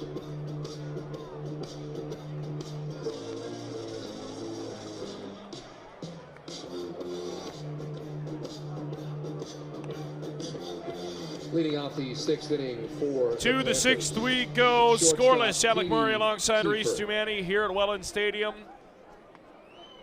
Euclides Lair back to work for the Fish. It's Eric Johnson now up in the pen for Welland. Just starting to throw. And a called strike. It'll be one heck of a change. Go from Lair, who goes from the side, on the right side. And like 85. Hard-throwing left-hander to follow. Johnson can ramp it right up, low 90s, 91, 92. Well, you combine that with the natural tail. That's why left-handed starters automatically get spots on some teams. Yeah, from a righty sidearm to an, over-the-top sidearmish lefty. Nice play, Luther in time to get him. Man, just able to hang onto the first base bag. One away. Luther did not have a lot of time, and he got that throw off quick. No, it looked pretty smooth, the transition from the catch to the throw, and it took man up the line, but Jeff Rose saying he got back to the bag just in time to get Kiefer. He was very adamant that he got back.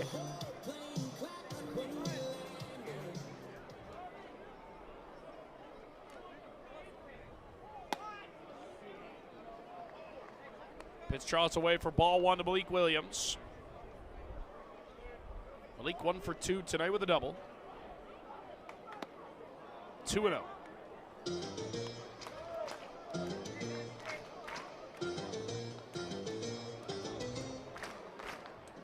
Lair up to 80 pitches now. Here's the 2-0. Right back up the middle, base hit. 2 hard hit balls for Kitchener tonight. They've both been off the bat at 35. Williams is 2 for 3. Right fielder. That was a rocket, hit right back where it came from.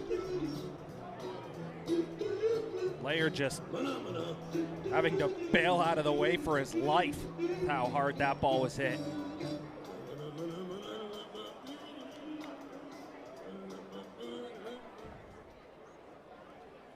So here's Rafi Gross now with a runner on. Lair delivers. Wave and miss. Hack of a pitch, 0-1.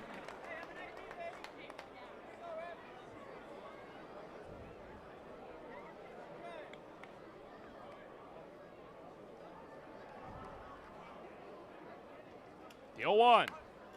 Showing bunt, popping it up. Lair with a running grab. What a catch. He can do it all. 2 away here in the inning. He looked like a prime 25-year-old hopping off that mound, Reese. Third baseman Matt Fagan. He was the only guy that had a chance to catch that in the air. I think he needs wants to catch Robbie his Mullen to breath. come. You can see. Have a move like that in Look a while. at Robbie's laughing. He's probably saying, give us that camera look right up there. You pitchers want to be athletes. I mean, look at Robbie. They're having a chuckle on the mound. They are not That's talking great. about baseball at all. I haven't done that since 1900s. I didn't know I could still do that. There we go. What a catch. I think he surprised himself a little bit there. Yeah.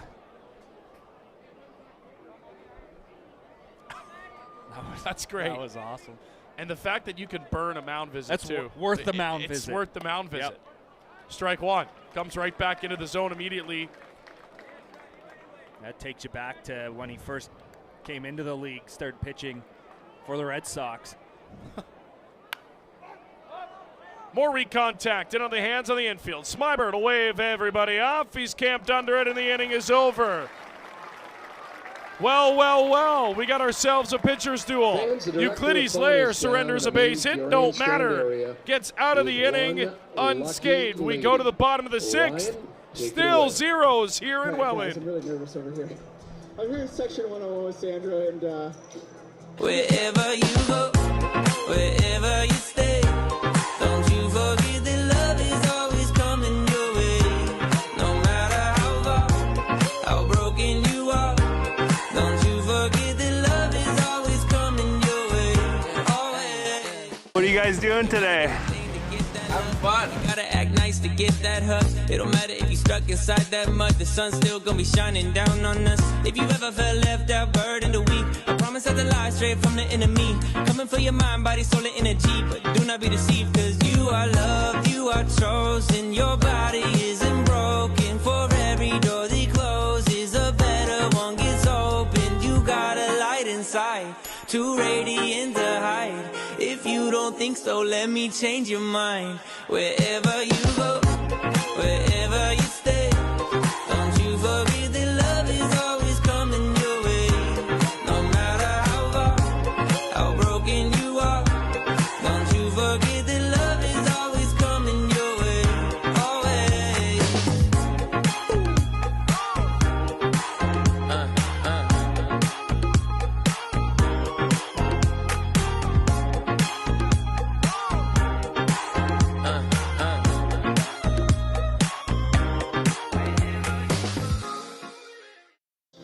To learn more about our amazing birthday packages.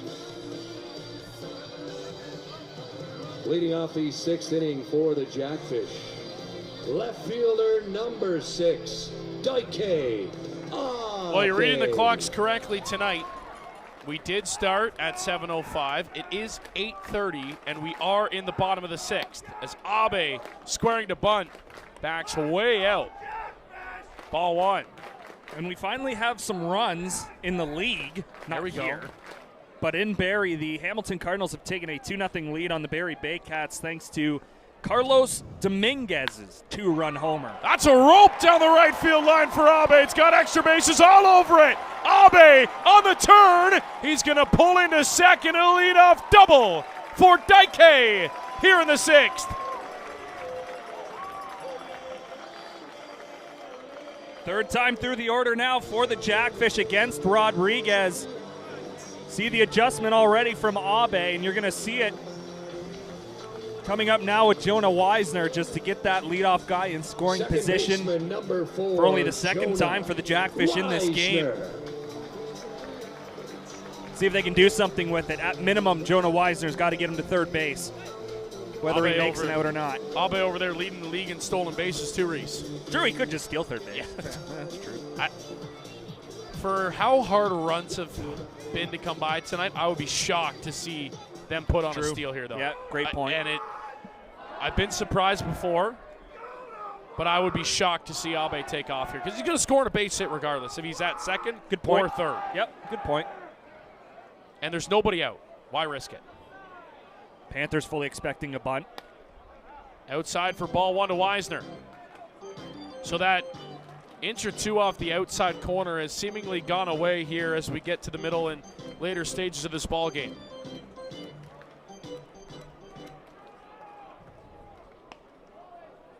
The 1-0 pitch. That's not going to do it. Weisner, a flare, shallow left field. The catch is going to be made by Petey Kiefer, and that is a best-case scenario for Kitchener, worst-case scenario for the Welland Jackfish. Yeah, you get your first out, plus the runner has no opportunity to advance. And now I can see them maybe put the steal on here. Yeah. They tried to get Weisner into scoring position by sending him while Mann was at bat last time up. Ended up in a double play. When you got a great contact hitter at the plate. Can Mann come through here and drive in the game's first run? Mann foul down the left side. Nice pick by Davey Mendez in the bullpen. As he's up and wandering about. Of course, in a scoreless game. I wonder how long the leash is on Euclides Lair tonight. I think that we've seen the end of Lair. I would be shocked if he came back out. Yes. Not because the way he's pitched, as that one is a ground ball to the left side. Heck of a play by Kiefer. Throw to first is not in time, and the Jackfish are going to have runners at the corners with one away here in the 6th on an infield base hit from Ethan Mann. Kiefer had no shot at first base, but he just saved a run. If that ball's into left field, Abe crosses home plate, and it's 1-0 Jackfish. So that's all you're accomplishing there if you're Petey Kiefer. Keep the double play in line with a runner at first now and third. But the big important part of that was to save a run and keep it off the board. If Lair was healthy all season and rolling, Reese, or maybe had a couple more starts under his belt, he's not coming out of this game. Yeah. But because it is his first start back and his second appearance back, you're right, I would be shocked to see him come out for the 7th. Well, and the only reason I say that is because I did see Brian Esri head down to the bullpen and have a quick chat with Johnson, maybe just to say, hey, get hot if there's any trouble. At the dish but for the Fish, third baseman number 5. Yeah, you could see a scenario too where maybe Brian Esri lets him have one or two more. Yeah. Pulls him mid-inning. Get an ovation. Yeah, exactly. Managers do that, by the way. They do. That is fully in play. I could see that. It's not like he's had trouble with Malik Williams would be the only one he, has had trouble with. Williams is 2 for 3. Smybert high in the air to right field. That ball might be deep enough. Tagging from third is Abe. He's flying in, and he's going to score the game's first run here in the bottom of the 6th on a sacrifice fly from James Smybert. 1-0 Welland on top. And they finally break the seal here. It took 6 innings. Gideon. And that'll bring in Justin Gideon.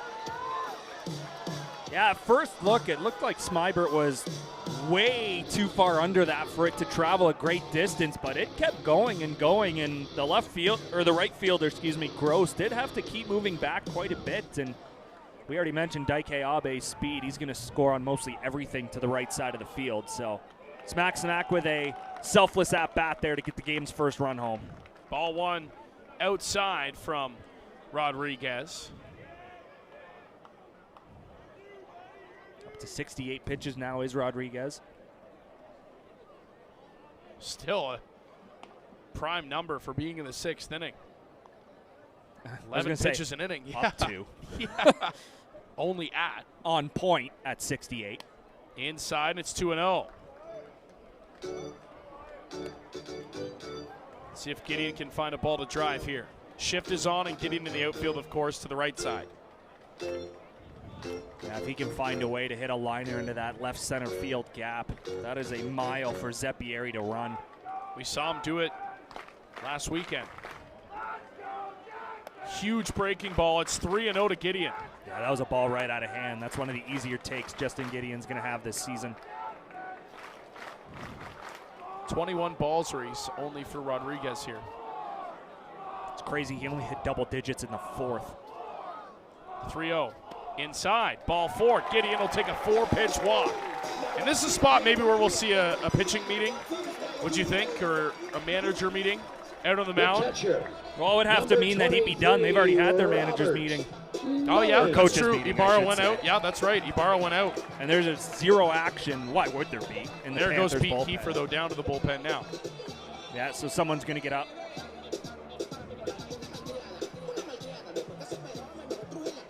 Yeah, these extra at-bats here in this inning with 2 outs can definitely help shorten a pitcher's outing.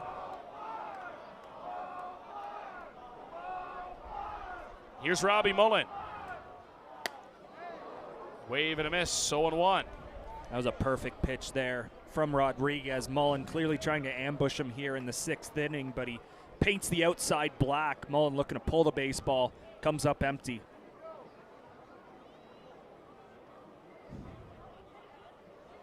Robbie had a little flare base hit back in the 5th. In the air to right. Playable, dropping quickly though. Malik Williams in. It's going to drop foul. Fans, don't forget we're just the foul. last call And Malik for Williams 50-50 and tickets. Rafi That Gross are jackpot, thankful. that take Yeah, I started to get worried for a is second also for the approaching Panthers.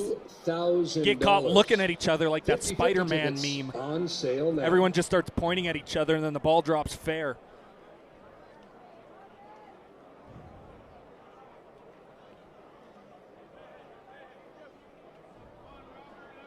So no 2-hole now. Mullen will have to shorten up.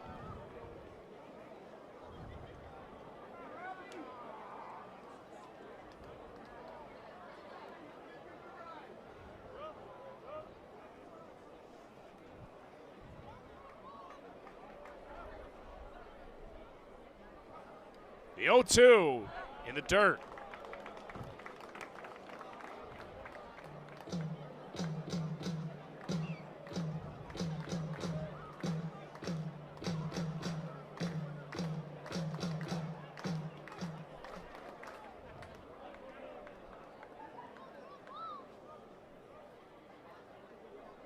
It'll be a 1-2. Outside. Mullen clearly holding off, and it's 2-2 the count. Nice job by Mullen here to work a count. Again, to potentially end Rodriguez's night earlier than anticipated.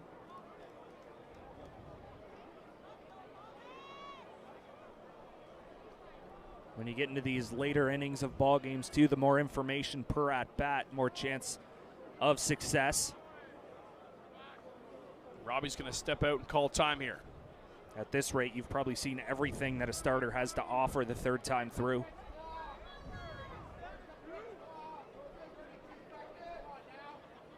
I think the fans want a pitch clock. The 2-2, Mullen fouls it off. Definitely would speed it up for sure.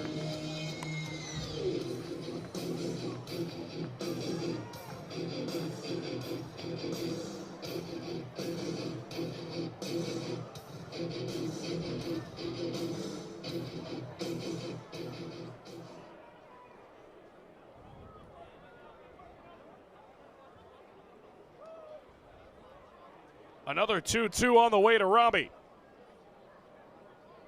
I'll check the runners at second. Big breaking ball is high and in, and it's 3-2. I'll give the runners a head start, which automatically brings man home on a base hit.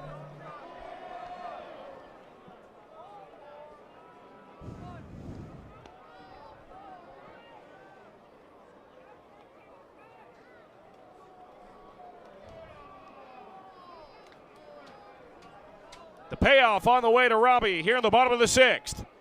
He hit him. The breaking ball slipped out of the hand of Rodriguez, and the bases are going to be loaded for guess who? Grayson Barrett's going to step to the dish with the bases loaded. I will say, as this game has gone along, that breaking ball is starting to get a little bit more wild from Rodriguez. The control isn't there like it was early in the game, which, duh, Reese, no kidding. Usually happens, but that was not close. Last two weren't close. It's kind of fitting that Grayson Barrett, in his return to the pond, has a chance to put four on the board or do something cool. This could be a cool moment here, Reese. Bases loaded for Grayson Barrett and 2 out in the bottom of the sixth inning. First game back in Welland. He's 0 for 2 tonight. Breaking ball stays away for ball one. Fans are looking for something to get up and cheer about here in this inning. Start to see the Jackfish are seeing it a lot better out of the hand of Rodriguez. Huge gap in right center field for Barrett. 2-0. That spot's gone away completely. And you can even see Ibarra trying to bring that pitch back in, but Loeffler ain't biting. You're right, it was there in the first 3 innings, but it slowly started to fade away. Nowhere to put Barrett. He knows he's going to get one to hit here. A 2-0. 3-0 to Barrett. This might be it for Rodriguez. I'm considering a green light here for Barrett. Nowhere to put him. You're going to see a fastball. Yep. You know what's coming. Yeah. Let it not? loose. Let him I rip. agree.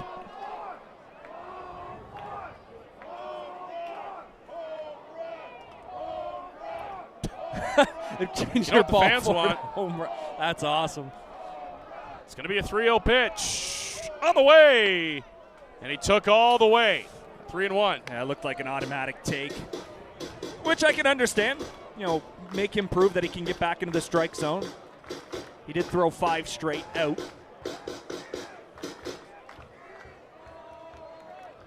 But here you sell out for the home run. You have a pitch you're looking for. And again, it's got to be in the zone. No play. The 3-1 to Barrett.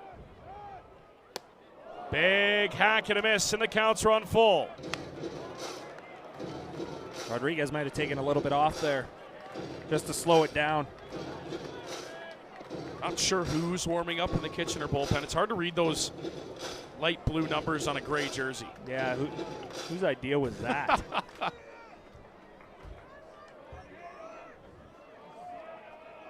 Huge moment here in this ball game. Dionis Rodriguez trying to escape with the bases loaded. Barrett trying to make him pay. Here comes the payoff. Grayson Barrett on a line to center field. It's going to be caught by Zappieri to end the inning.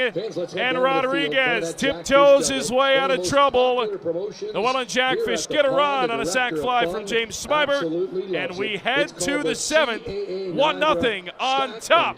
Looks like Euclides Layer will be back out to start the 7th. It's Brona dash time. We got Arturo and Kendall versus Kate and Kat. Here's how this works. When I say go, you come on down, grab a donut, bring it back, stack it on your partner. Donut.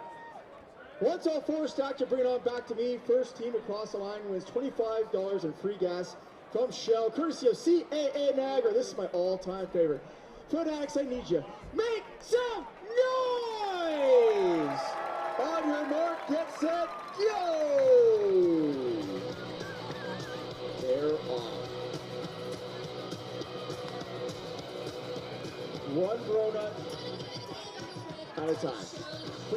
ground, ladies.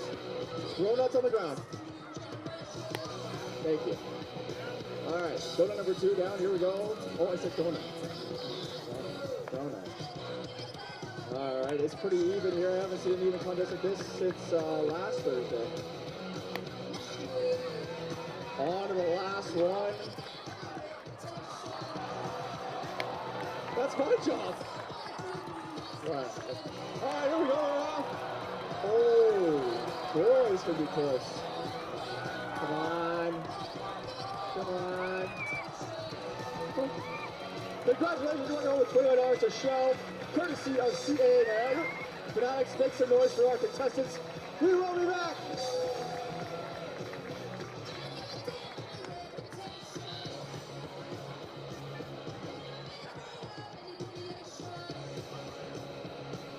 Fans can't make it to a game, head to youtube.com/Welland Jackfish. Welcome back to the ball game. Euclides Layer was coming on, Reese. He tweaked something on his lower body, and that's going to be it for Layer tonight. He's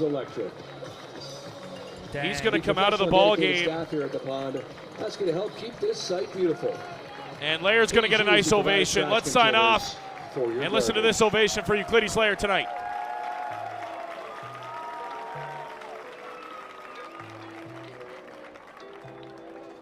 You kind of had a feeling he was only going to get 1 or 2 more batters, Reese, but you could see he tweaked something throwing that last warm-up pitch. Good news, it wasn't looked to be upper body, which is what the issue was last time. Yep. But again, maybe that sprint did catch up with Euclides Layer. But again, just precautionary for Brian Essery, and Eric Johnson was ready regardless, so it won't take him long to get warmed up. But let's talk about you. Again, 5th appearance of the season. Missed a huge bulk of the year. And he comes up here and he only surrenders 4 hits. 6 scoreless innings, Reese. He was remarkable tonight. He was, yeah, and it was a scattered 5 hits. He, gives up 1 in the first, 2 in the second, 1 in the third, but then back-to-back. 3 up, 3 down innings before surrendering a single in the 6th. But weak contact, a ton of fly balls, and keeping hitters off balance. That was what we saw from Euclides Layer today. That is vintage Uke. So you go from the crafty, right-handed, sidearm Layer to a hard-throwing, sidearm motion lefty, and a guy who's almost been unhittable this season. 2-0 record, a 2.2 ERA, 34 strikeouts in 19 innings, Reese, for Eric Johnson, and he comes into the ball game here in the 7th with a 1-0 lead. Yeah, nice change of pace, at least for the Jackfish anyways. As for the Panthers, see this guy step into the game a little earlier than they had anticipated. They thought they would get another batter or 2 of Euclides Layer, but Johnson having to come in, and I mean, what can we say about this guy? 2.29 ERA, 107 whip. He struck out 34 in just under 20 innings. The whip is the number for me. Yeah. How impressive is that? In 20 innings? Leading off the 7th inning.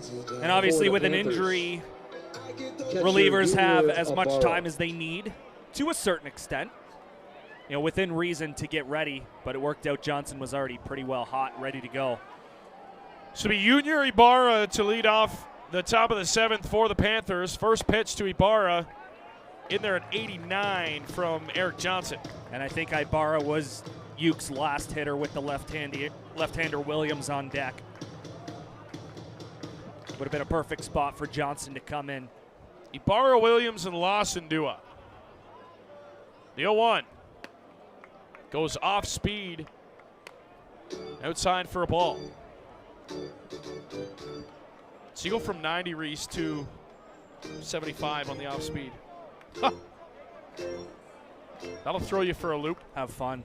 Good luck. Johnson comes set. The 1-1.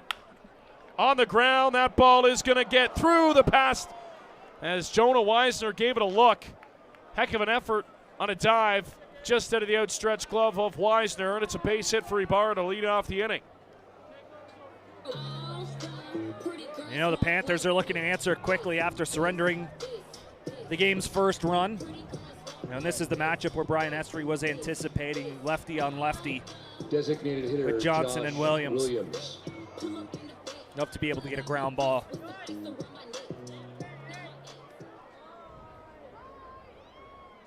Yeah, you're right. This would have been the spot Johnson would have come into the ball game. Called strike to Williams. Another at-bat where he just seemed very uninterested in offering at the first pitch. Again, this is tough for Williams, too, because a guy who is going to tail away from you on the lefty-lefty matchup, the way Williams swings is away, so they're going to try and pound that outside corner. And it's 0-2. Yeah, you want it far enough outside where Williams doesn't get the barrel to it with the arms extended. It's going to look like it's coming right at him, though. Yep. See what he does here. I bet he goes back to that off-speed pitch on the outside part in an 0-2 count. Yeah, I don't see any reason to really throw anything in the zone here. Mullins setting up well outside. The 0-2 on the way to Williams. That was well outside. Went fastball high. Low high, too. Yep, missed his spot.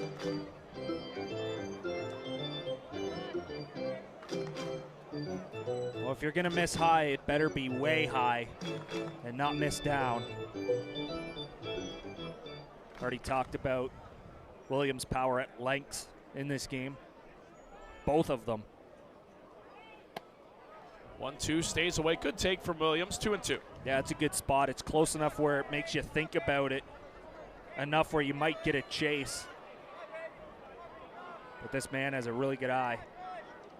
How about the bling on Solid. Josh Williams? It's an elite level chain he's got. 2-2. Strike three called. Payne on the outside corner. Johnson catches Williams looking for his first strikeout of the ball game. One down. Well, and that's close enough to the previous pitch where Williams, in his mind, he's thinking, you know what, that's probably in the same spot. I'm going to let it go. But it caught a piece of the black on the outer edge. And that's just the deception that Johnson has on the mound, especially against a lefty. So here's Trent Lawson.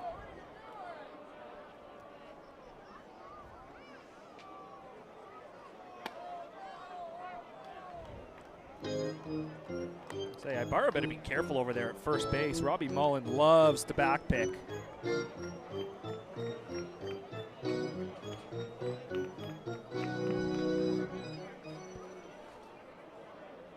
Wonder if you get Johnson for 2, and then if you go to Pedro or Davey here in the 9th. Yep.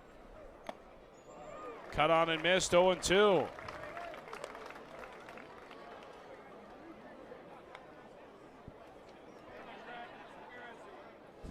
I think that Malik Williams spot is interesting. If you get a double play here, he wouldn't be due up until the 9th inning. Wonder if that'd be a spot for Davey Mendez right on right. Fouled off just over our shoulders to the right. Or maybe in the 8th if he's due up 3rd. Regardless, I'm almost positive we're going to see Pedro de los Santos today. Yeah, I think he wants to throw. Yeah. You know, Davey's warming up with his left arm. That'd be interesting.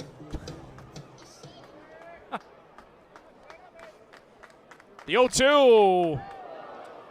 Just chucked it in the dirt. Looks like he lost his footing on the mound. And Ibarra is going to move into scoring position. Well, there goes my theory. Unless you get a line out and you pick off Ibarra behind him. Yeah, Robbie Mullen has no shot to keep that in front. All he can do is get a piece and hope it doesn't go out of play or into the dugout.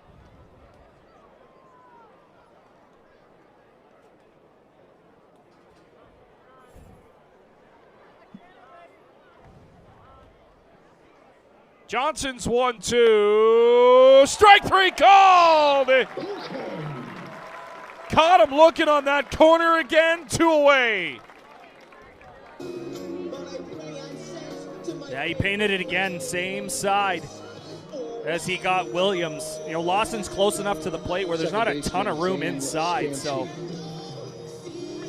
again, that's exactly where Nick Leffler is set up. He's in the slot between the catcher and the right-handed hitter, so he had a perfect view of that pitch.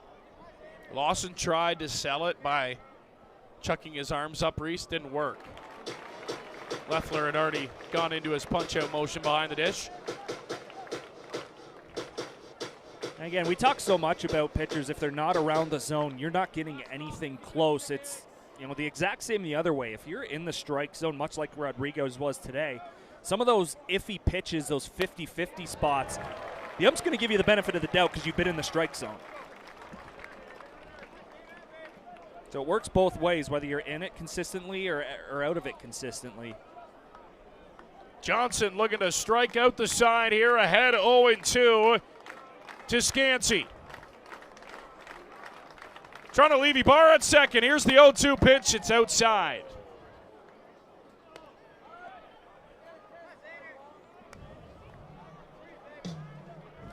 Look at the sign behind home plate.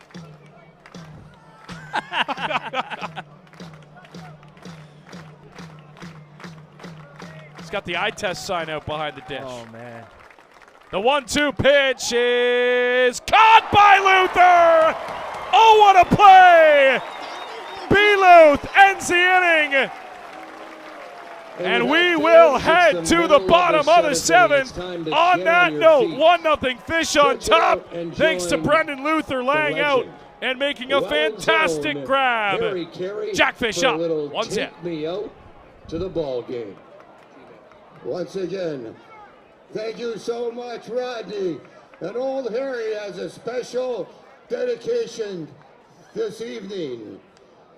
Old Harry is a grandfather, and this Saturday, his grandson is going to be 12 years old. So happy birthday early, Grayson, from old Papa. So everybody get together if you can. Stretch those legs, those arms, and those lungs. We're all going to the ball game. A 1, a 2, a 3. Take me out to the ball game. Take me out with the crowd. Buy me some peanuts and Cracker Jacks. I don't care if I ever get back. And it's root for the Jackfish. If they lose, it's a shame, 'cause it's 1, 2, 3 strikes, you're out at the old ball game. Go Fish, go! Just say OVG, man, happy birthday. From old Papa Harry. Fans, hot diggity dog. Who wants a free hot dog? Courtesy of Tender Cuts. Make some noise if you want a free hot dog tonight.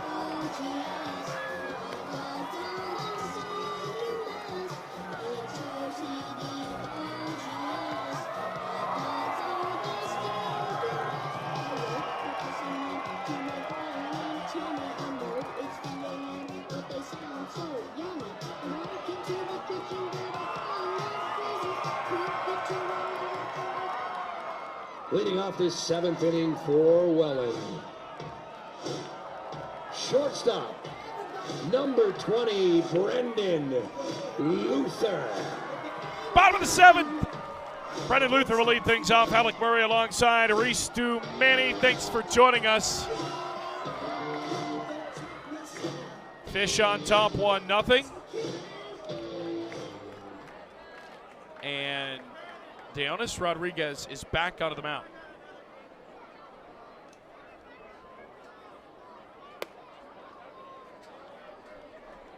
Interesting.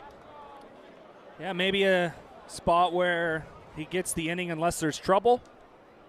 Then they go to the pen. The pitch count's fine. 85 pitches. Yeah, I mean, he hasn't really given his manager a reason to be pulled out of the ball game at all. Wave and a miss. It's 1-1. You give up 1 run, you know, manager's going to be pretty happy. And again, I'm not sure who it is warming up down there. We can't see those numbers on the gray jerseys.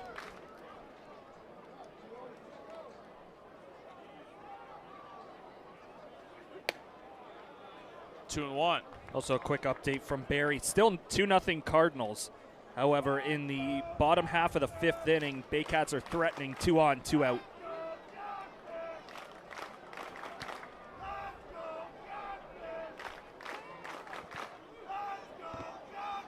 A 2-1 on the way. Breaking ball downstairs, and it's 3-1. The reason I would say I'm surprised, Reese, that he's back out is the command has started to wither. And why he was so effective through 6 innings, or 5 1/3, was because that off speed was working. Yeah. Right? Well off the fastball. He hasn't had the feel for that breaking ball the last inning. 3-1. Luther in the air to center field, sending Zeppieri back. He dropped it! That ball's going to get down. Luther on his way to second. A lead-off double for Brendan Luther. And the Jackfish are in business here in the 7th.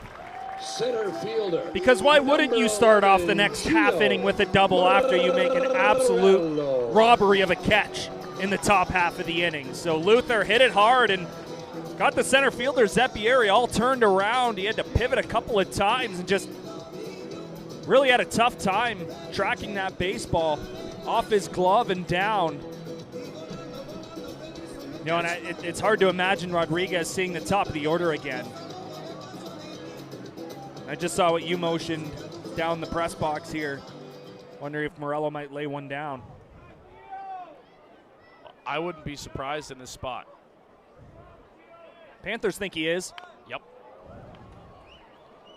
That's exactly where you want it. Make the third baseman, Fabian, come in to field that ball so third base is wide open. Luther also got to make sure the ball's down. You get doubled up, you essentially let Rodriguez off the hook. Hey, if your bottom guys can set the table here. Yeah.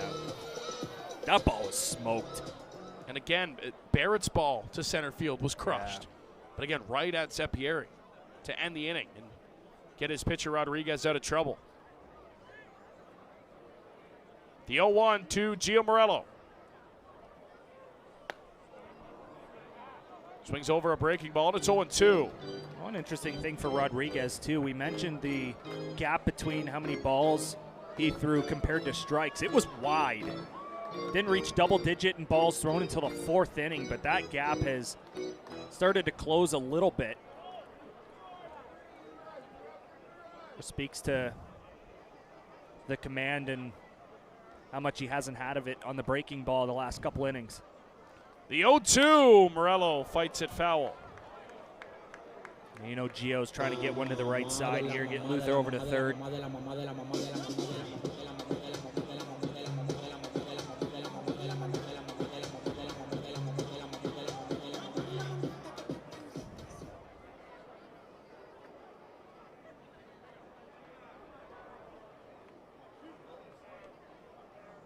Another 0-2 from Rodriguez. Gio Morello, that's going to get through the left side, base hit. That'll score Luther. Gio hunting for second. He's in with an RBI double. Gio Morello's got a pair of doubles on the game sheet tonight. 2 for 3, and it's 2-0 Fish. That was just a simple line drive that got past the shortstop Kiefer because he had to keep an eye on Luther at second base. That opened up that gap a little bit wider on the left side for Morello to just sneak it through, and the baseball just died in left center field. The way the Panthers were positioned, there was a ton of space, and Lawson had to cover a lot of ground to get to that baseball. Morello hustling out of the box right away. It's a heck of a job to trade spots with Luther. That's going to end Rodriguez's night. So he won't see the top of the lineup for the 4th time. Well, let's give our flowers where they're due, Reese, because we gave them to Euclides Layer when he exited in the top of the 7th. Dionis Rodriguez, outstanding for the Kitchener Panthers tonight. That's exactly what they needed after a tough outing, and he did what he could, Reese. But what a performance by Rodriguez on the mound. Just no offensive help from Kitchener. Exactly. You give up 2 runs or less, you like your chances for the offense to be able to score 3 or more. It's just on the Welland side, pitchers have just been equally as good. So, I mean, yeah, he was good early. He got his outs when he needed to. You know, there wasn't a ton of traffic on the bases minus the last 2 innings. He was good in the zone a lot. Quick outs early, too. That's what allowed him to get into the 7th inning. 9 balls through 3 innings. Yeah. Number 30. That speaks for itself. So Ernesto Punales comes into the ball game, and there are the numbers for him on the season. The ERA is the one that jumps off the screen for you. In just over 17 innings pitched, 0-1, a 10 ERA, 13 strikeouts for the crafty right-handed sidearm reliever for the Panthers. Yeah, he's thrown 17 innings this season. The native of Miami, Florida, has allowed 32 hits in those 17 innings, so that's just under 2 hits an inning, which is why his whip is at .229. Doesn't get a ton of Ks at 13 on the year. He's walked 7 also. But he's in to just keep the Panthers within striking distance. And I believe this was an arm that did throw on Sunday for the Panthers too. And this is usually where you see Kitchener start to fall off and out of games, when they got to go to their bullpen. We'll see if Punales can try and hold the gates here and get through the 7th inning and get his bats back up in the 8th. Has to go through the top of the order, though. And a called strike to Daike Abe on the outside part of the plate. Nobody away, runner at second. Panthers defending against the bunt again with Williams on the grass. Abe's going to lay one down. It's going to go foul. I thought that was sticking on the grass at first.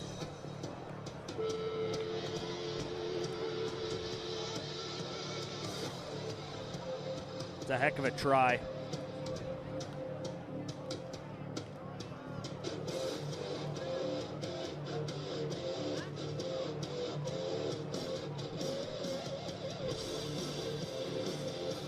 Abe, big breath as he steps back in.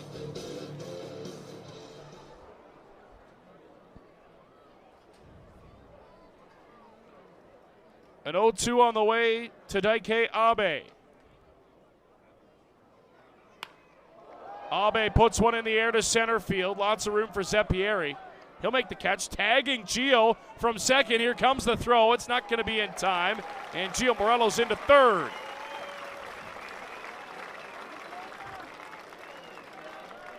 That was a heck of a throw from Zeppieri. A one-hopper right to the bag. Just too much speed with Morello running from second base. Number 4, Jonah Weisner. Sometimes you might see a bluff from the runner at second, but no hesitation whatsoever. Get back to the bag and then head 90 feet to third, which helps out the guy at the plate because the infield is now in. So here's Jonah Weisner with one away and a runner at third. Called strike to Weisner. Punales isn't a guy who's going to light up the radar gun. See if the Jackfish can throw some contact at him with the infield in. Weisner hard on the ground to first, going to stare Gio back. That's a great play by Malik Williams, and there's 2 away. Your first baseman, number 15. Gio clearly at third base waiting for the ball to get through. He'd be dead at the plate if he decided to head home. Williams just had to go to the backhand to snag that baseball. Well, it's a hard hit ball too, right? So if it was a soft hit baseball, he can probably break. Yep. Not on a hard hit ball to the first baseman. That's literally best case scenario for Kitchener in that spot. So here's Ethan Mann up to him here to drive this run in from third. Mann swings on one. That's to left center field. Zeppieri makes up for the error earlier in the inning. What a catch to end the inning. That ball had extra bases written all over it. We're heading down to the field. And Matteo Zeppieri takes it away. We go to the 8th. 2-0 Fish on top. Turtle Race, presented by IG Wealth Management. Yes, indeed, the Turtle Race. Let's find out more about it. Here is the Director of Fun. All right, Fanatics, this is the new one. Here we go. This is how it works. We got Michael over there and Sarah over here. First base side, you're here to cheer on Michael. We are going to throw a Jacques plushie, and he has to go try to find it. The only way you can do that, though, is you got to cheer him on. If he's getting closer, you cheer. If he's not getting closer, you boo. Same thing over here for third base side. We're going to throw this plushie for Sarah. If she's getting closer, you cheer. She's not getting closer, you boo. First contestant to find the plushie wins a $25 gift card to Boston Pizza. Fanatics, are you ready? On your mark, get set, go.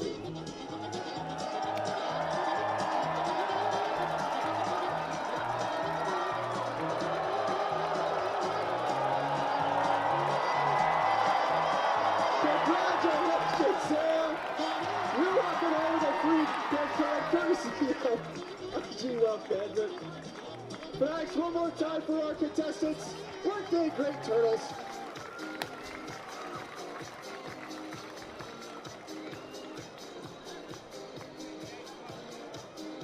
Fans, your attention, please. If you're the owner of a gray Hyundai Tucson license plate DEM23, DEM23, please report to the box office immediately. Owner of a gray Hyundai Tucson license plate number DEM23, please report to the Jackfish box office immediately.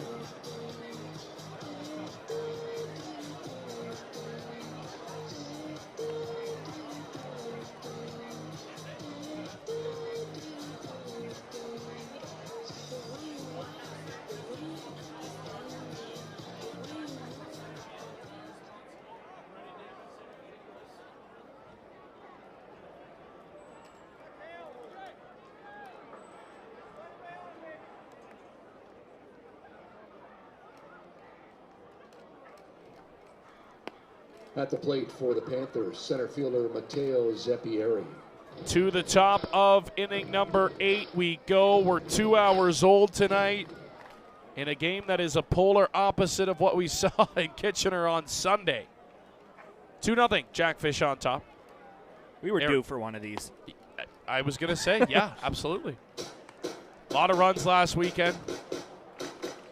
Jackfish breaking all types of franchise and CBL records with their performance on Sunday. Eric Johnson gets the 8th. That's a frozen rope into right field, base hit. Hard hit baseball to lead off the inning for Matteo Zeppieri. Kitchener's got the leadoff man on. Shortstop. That's the biggest difference between Zeppieri making one heck of a play out in center field, sort of, copied what Brendan Luther did. Made a heck of a play in the top of the 7th, comes up, ropes a double to center. Zeppieri, nice line drive catch in center, and then singles with a hard ground ball to start the next inning. And with him making that catch, the difference between a 2 and a 3 run lead for the Jackfish now sets it up for Malik Williams, who's on deck. Yeah, no chance for Mullen there. That bag was stolen off the pitcher Johnson. And into scoring position is Zeppieri with his second steal of the night.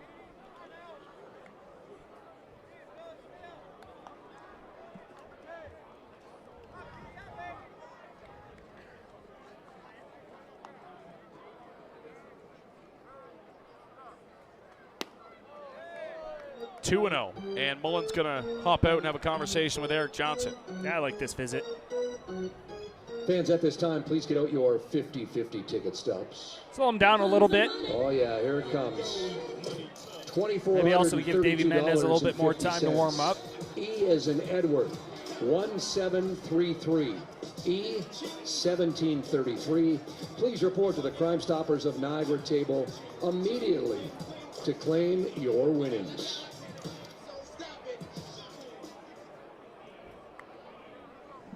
Mullen has set his piece. 2-0, Johnson set.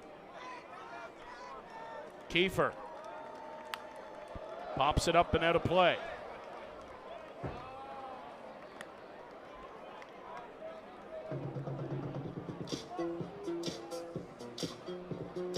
During the half inning, Reese, somebody's car got hammered in the parking lot.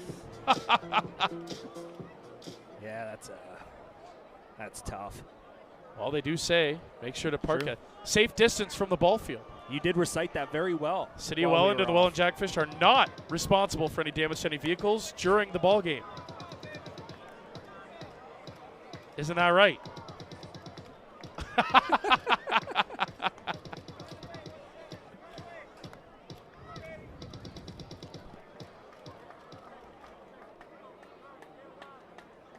2-2. Oh, he went around. Strike 3 called. Johnson bounces back with 3 straight strikes to sit down Kiefer one away. Just looked very awkward from Kiefer. Whether his knees got broken or his ankles got broken on that pitch, he thought about swinging and then was able to hold up. But Nick Leffler says that caught the inside black. Now it's a pitch that starts behind Kiefer and then finishes on that inside corner. Despite Johnson having his back foot on the left side of the rubber, still able to have enough deception with the lefties. Let's go! Let's go! Let's go! Let's go!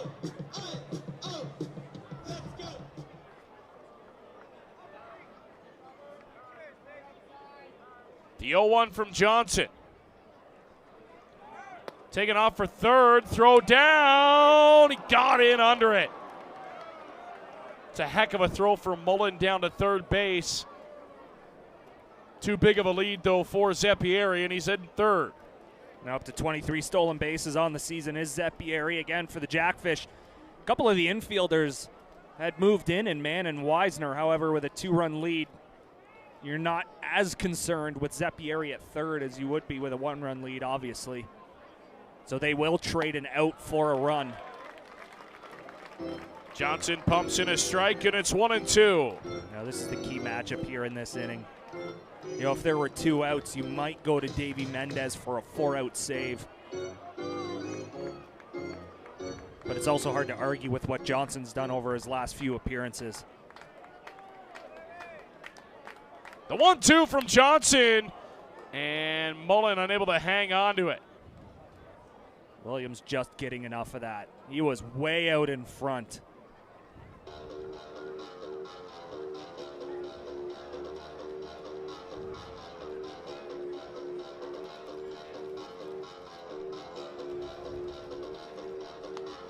Pitch number 30 upcoming for Johnson, too.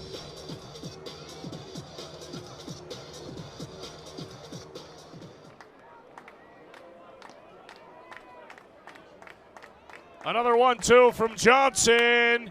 That ball is sent in the air deep to center field. Back at the wall, and it's gone! Malik Williams, a game-tying 2-run blast in the top of the 8th. And the Kitchener Panthers have tied it. Their star, 3 for 4 tonight. Malik Williams has done it again.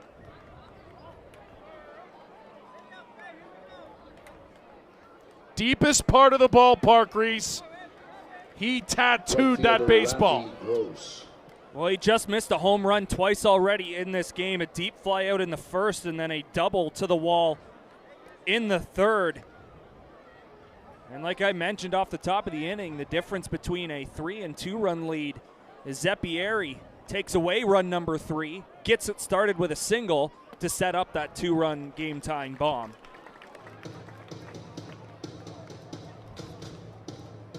You just can't miss over the heart of the plate to that man. It's home run number 9. Now up to 33 RBIs. Now the Kitchener bullpen is going to get hot quick. And he has been, Reese, the reason this team has been able to stay in ball games and compete. Because you get that man hitting in the 3-hole. Yeah, he's well over a 400 hitter. Resurgent season for Malik Williams. And we remember Malik back and forth through Ottawa with the Titans in the Frontier League as that ball is sliced to right field. Gideon's got it with a hop, 2 down.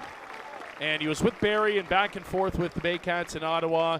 And then he got that hand injury, if you don't remember, in the playoffs. Yep. And he stuck it out, but you could tell it was bugging him all playoffs long. He could not, tough playoffs for Malik Williams. Yep. Got healthy, had a better year with Barry. And again, split time with Barry back and forth last season, the beginning of the year. And then comes to Kitchener to play with his brother Josh, and boy, has he been good. He's been healthy. That's a big thing. And that's number 1 for Malik Williams. He's been healthy, and he's been swinging a hot bat all season long. Big year for Malik and Kitchener. I think the biggest thing for him is, too, he's back to what he was, right? Playing, having fun, loose. No pressure on him in Kitchener.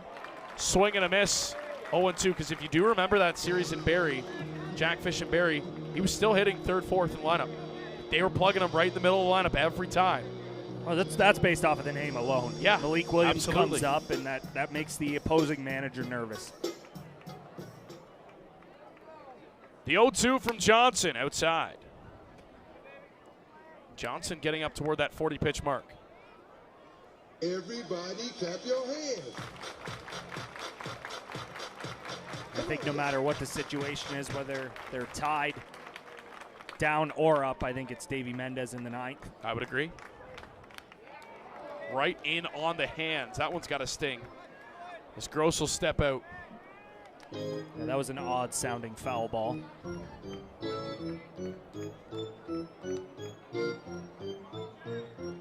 Panthers hoping Fabian can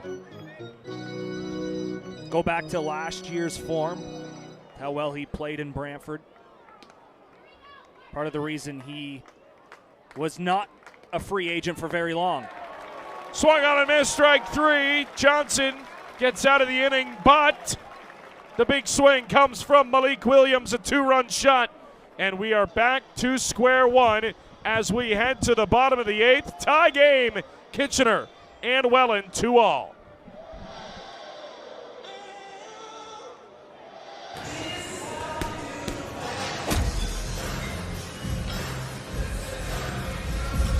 This is how we do it. It's Friday night, and I feel alright. The party's here on the west side, so tip up your cup and throw your hands up, and let me hear the party say, I'm kind of buzzed, and it's all because this is how we do it. Want to feel more? Crunch Fitness is how you do it.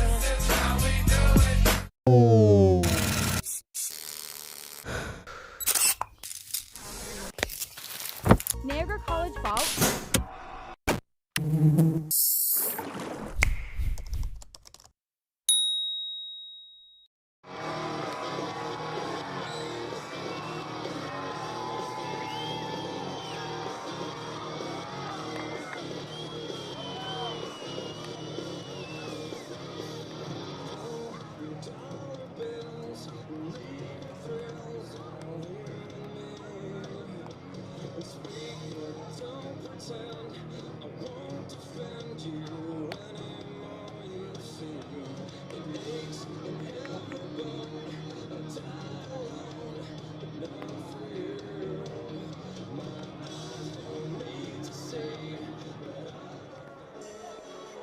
Leading off the eighth inning for your Welland Jackfish, third baseman, number 5, James Smybert.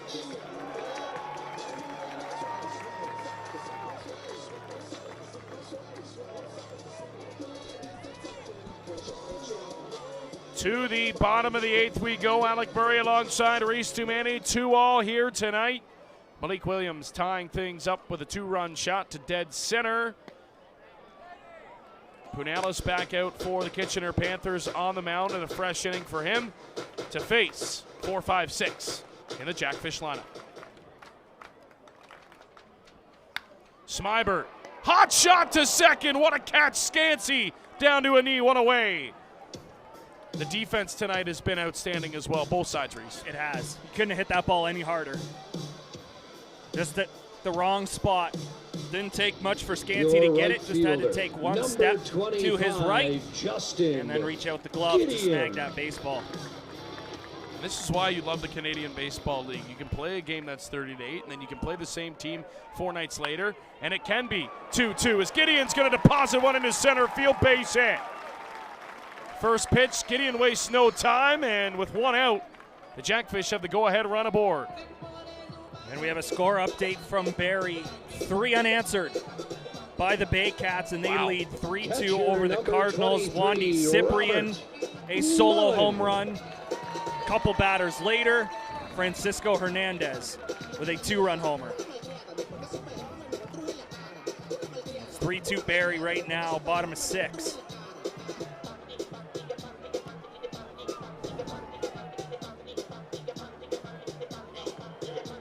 So the runs coming late in ball games around the Canadian Baseball League here on a Thursday night, final Thursday of July. Strike called to Robbie. And I'm curious if they start Gideon at all in this sequence. Maybe wait for 2 strikes, but I think they want to get him into scoring position as quick as possible. There he goes. Pitch is way inside. Great pitch to run on the throw, and it got him. Wow. And that really takes the air out of this inning for the Jackfish. What a throw by Junior Ibarra. And that's a good pitch to steal on, Reese. Yeah. Not a breaking ball, but it's a tough location with Ibarra having to reach inside on Mullen. It almost hit him. And the quick transfer. That's a great pop time from Junior Ibarra. He's one of the best defensive catchers in the league for a reason, Reese, is because he eliminates base runners like that. That's the right spot you want it. On the right-hand side of second base, right into the glove. Jackfish continue to be aggressive. It pays off sometimes, Reese, but I'll tell you what, this year there's been a lot of base running mistakes by the Jackfish this year. Strike 3 called on Mullen, locked him up. He didn't think so as Mullen walks away shaking his head, and the inning goes away quietly. We head to the 9th, tied at 2 here at Welland Stadium. Join in a little sing-along.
Davey Mendez into the ball game, regardless of the score. We thought if they had the lead, he was going to come on. If it was tied, he's going to come on. There are the numbers for Mendez in a resurgent season for him, Reese. 18 innings under his belt, a 1-2 record, but a 1.45 ERA, 37 punch-outs for Mendez, and he comes and he'll work the 9th. Obviously not a save situation, but he's got 6 of those on the season too. Yeah, you're just looking for a clean frame, and you get your offense back to the plate. Sure, it might be the 7, 8, 9 spot, but those are not your typical 7, 8, 9 hitters. It'll be Ibarra, Williams, and Lawson due up.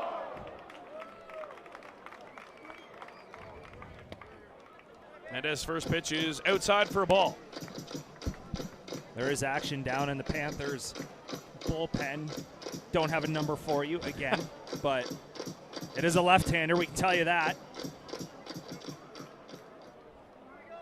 Mendez comes set, rocks into the 1-0, outside at 93 from Davey Mendez.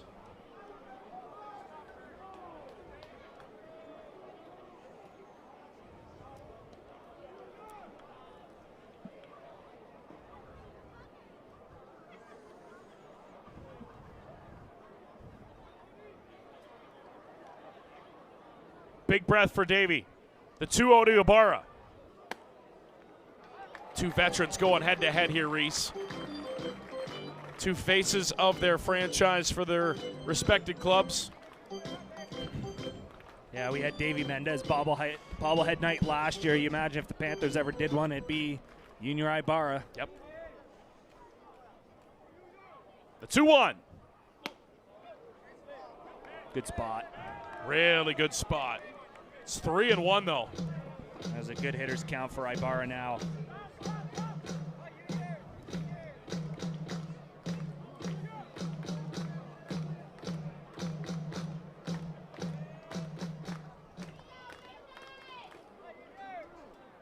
The 3-1. Where does that miss? That's probably ball 4 because of ball 3 being in the exact same spot. Yeah. Mullen turned around and had a conversation with the home plate umpire. Designated hitter. Ball 4 Josh regardless. Williams. And that'll bring in Josh Williams, a leadoff walk to Junior Ibarra. You know, and Williams would be a good double play candidate along with Ibarra at first base. So get yourself a ground ball. It'd be nice to turn a pair. You know, Ibarra's not going to be pinch run for just because of how valuable he is behind the dish. Williams trying to lay one down. Mullen's going to throw up to second, and they're going to call play down here. I think Mullen might have touched it in foul territory. That hit just. the plate.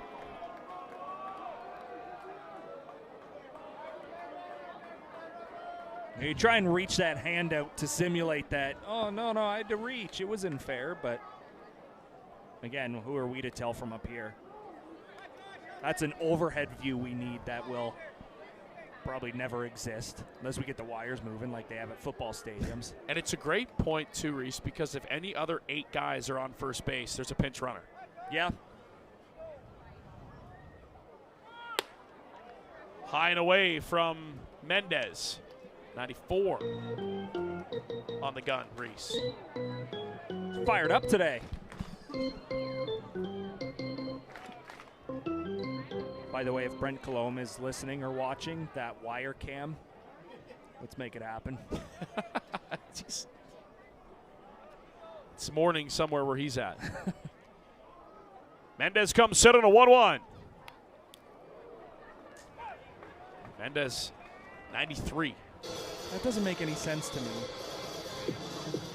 You want to get him in this scoring position. I get it from that perspective, but what do you bunt with Josh Williams? This is a dude that can put 2 on the board with 1 swing very easily.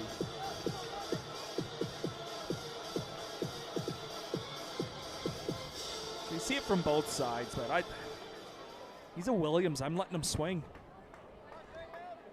And again, unless he's doing it on his own. Well, again, there's nobody out, Reese. Yeah, that too. Let Josh swing, and then look who you got behind him. Right? Trent Lawson's a perfect candidate to lay one down. You know, you want to play for more than 1. Play for the big inning. It just really handicaps Kitchener that Ibarra lead off this inning. Yeah. Yeah, if it's Kiefer or Zeppieri for sure. He would have been off on the first pitch. The 1-2 on the way to Josh Williams. Breaking ball outside. Davey really taking his time here in this top half of the ninth. Yeah, he didn't get the break he wanted to on that curveball, so he's going to have to reset. 6 balls out of 9 total pitches for Davey. Mendez a shake. Now comes set. A 2-2 pitch on the way. Williams fouls it off. Another off-speed pitch, Reese. So back-to-back off-speeds after starting Williams with 2 fastballs. And he has K'd twice in this game, has Williams. Also singled, but what you're really hoping for is to get something on the ground. Ks are nice, obviously, but you can turn a pair. You set yourself up nicely.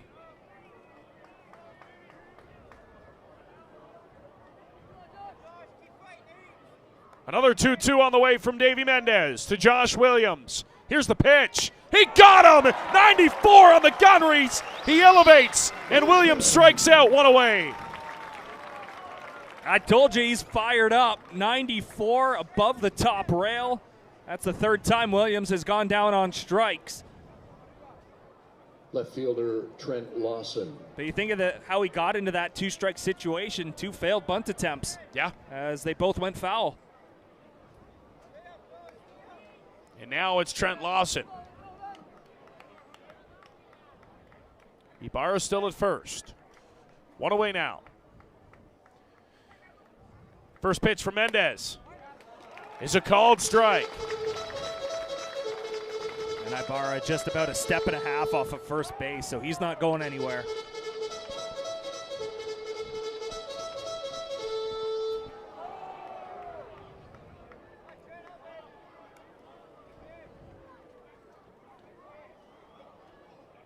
The 0-1.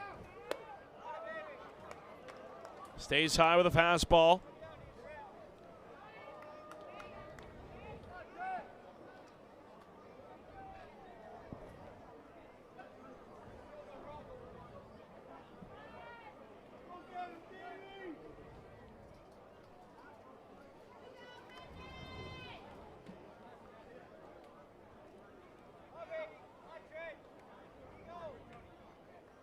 Mendez is 1-1. Is sent foul. No reason to go off speed there. You stick with the hard stuff. Lawson well behind that fastball. No reason to speed up the bat. Continue with the hard stuff. You'd love to go same spot. He got Williams just above that top rail.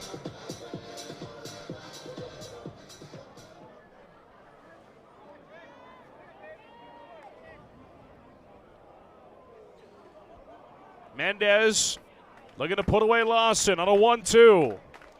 Here's the offering, off speed, and it's inside for ball 2. That was a really good pitch, Reese. He froze Lawson. We've seen that breaking ball miss high a couple of times. Just not finishing out in front far enough.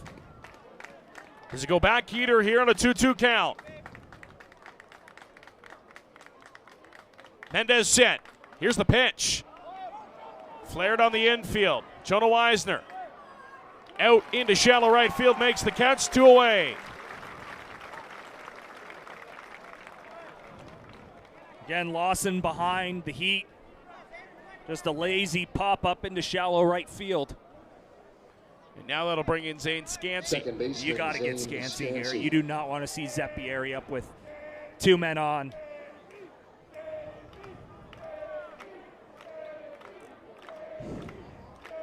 Scansey has Cade twice, both looking back in the 2nd and the 5th. Mendez is trying to leave it here.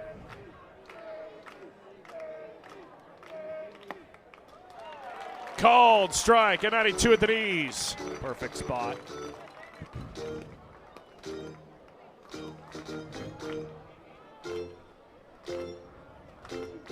Jackfish in the outfield are playing Scansey to hit the ball the other way and be behind.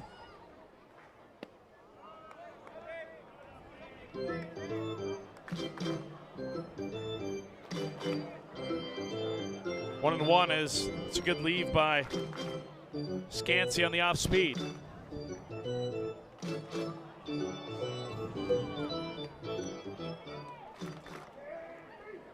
Mendez set. The 1-1. Fouled right back off the top of the screen at 92. It's 1-2. Again, another hitter that's late.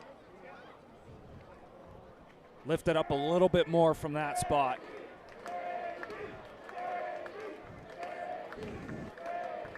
Mendez trying to get out of the 9th here. A 1-2 pitch on the way to Zane Scansey. Come on, stick with the fastball here. Let's see.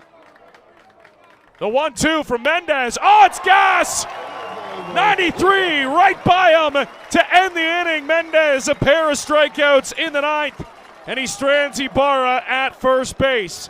To the bottom of the ninth we go. Jackfish looking to end this one. It'll be Barrett, Luther, and Gio due up.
Your attention, please. Now pitching for the Kitchener Panthers, number 19, Jacob Liberta.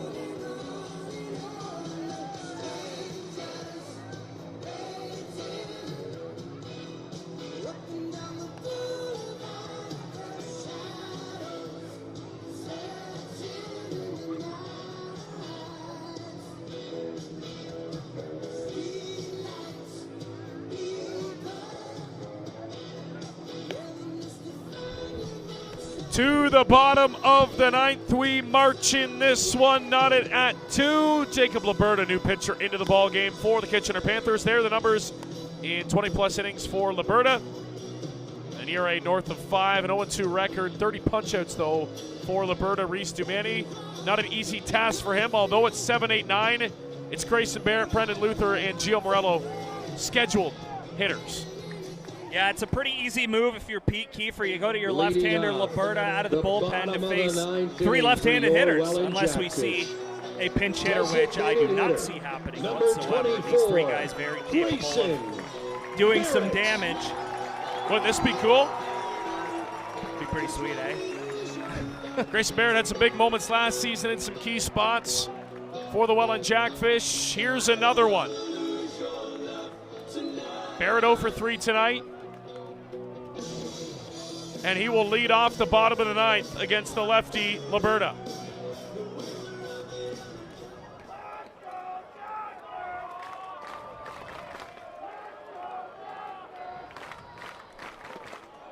Ball 1.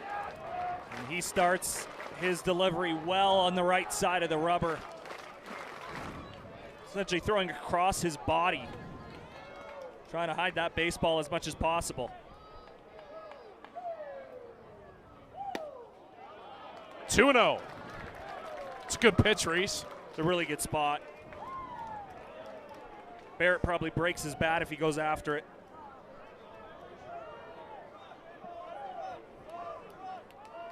The 2-0. Huge hack at that. 2-1. He had a really nice look at that. That was at 89 from the lefty Liberta. That was a very hittable pitch. And he gets his fair share of swing and miss. However, 30 strikeouts, he's given up 30 hits too. High chopper to second base, coming in, Scansey, boots it, Barrett beats it out! Lead-off infield base hit for Grayson Barrett, and the winning run stands at first. And Pete Kiefer doesn't like this call.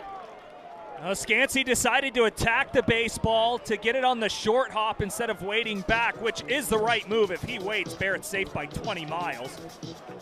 And there was just a little bit of a bobble that cost him. Now Pete Kiefer going to have a conversation with Jeff Rose. You can see the hitch. That extra half second, Reese, cost him. And I'm not sure it's much going to matter here. The call's going to stand.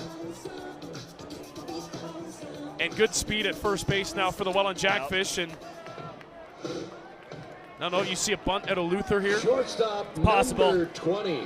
Yeah, I think stealing a bag goes out the window. I don't care who's at first you're base. not running. No. You're not running on Junior Ibarra in any situation where you have the winning run on base. Not at all. In my opinion. What do we do? Now Ricky Pelletieri wants to have a chat with Nick Leffler. I wonder what about.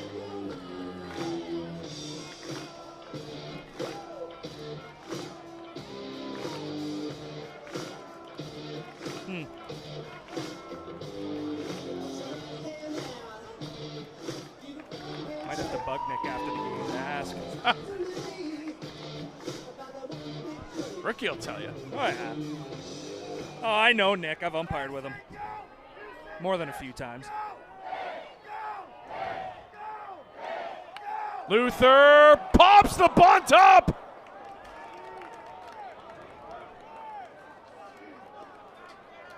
And that is just about the worst case scenario for the Fish. Got to get that down, Reese. You got to get it on the ground. And credit to Barrett, not just automatically moving and waiting to see that ball down or into a glove. I mean, just it's in the air in the wrong spot. If that's on the right side of the mound, it probably gets down the way Liberta falls off, but he's falling into that baseball. Well, guess what? Here's the hottest hitter tonight, Gio Morello, 2 for 3 with 2 doubles on his card. Outfield will play straight up for Gio here in this spot. Third baseman in, middle infield back.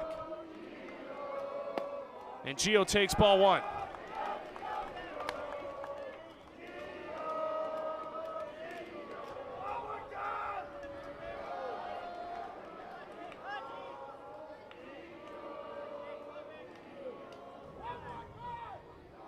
The 1-0. High chopper, that's going to get to right field, base hit. Grayson Barrett's going to hold at second. And the Jackfish are in business in the bottom of the 9th. Back for the top of the order, and Daike Abe. How about a 3-hit day for Gio? Out of the 9-hole. Barrett smartly going station to station. No reason to try and get that extra bag. You've got the best contact hitter in the league at the plate. And that's going to draw a conversation with a couple runners on. That's 2 identical choppers, Reese, on the infield that caused problems for the Kitchener defense on the right side. I mean, no chance for Malik Williams on that ball whatsoever. He might stand 6'4", but to get that ball, he probably needed to be 6'8". Pete Kiefer said his piece. There's the mound visit. And it's Daike Abe. Left fielder number 6, Daike Abe. I wonder if he tries to lay one down for a hit. And I just saw a motion from Ricky saying, hey, if you think you can beat it, go for it. Jonah Weisner on deck. He's going to take a look at the defense. Williams playing behind Gio at first base. Fabian is about in line with the baseline at third. So if it's in the right spot.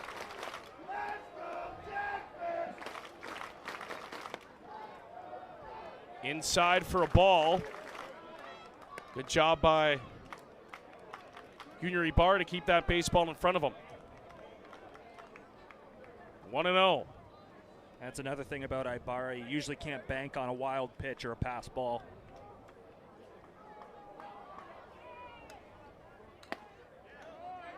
Called strike on Abe, 1-1. Really good spot. Kiefer is shaded over towards second. He's got to keep an eye on Barrett, which actually plays in perfectly to Abe's swing. It's an interesting bat Abe has, Reese. Oh, boy. It's an interesting time to go back to that spot for a strike. 1-2.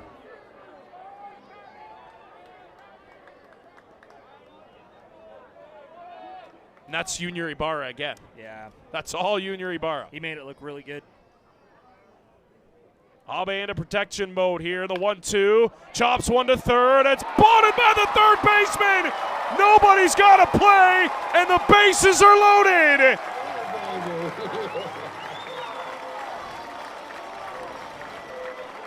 Well, you couldn't script a better hero. Jonah Weisner will step up with the bases juiced. Baseman, number 4. And I don't think Fabian even had a shot to get Abe. Even if he comes up with that ball cleanly, really, you're racing Grayson Barrett to third. But at the end of the day, he's just trying to save the game. If that's into left field, ball game over.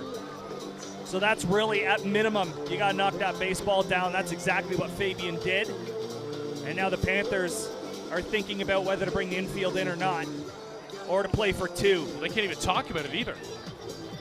Yeah, you can't delay the game having this conversation. That's what the umpire out at second base, David Phillips, is telling them.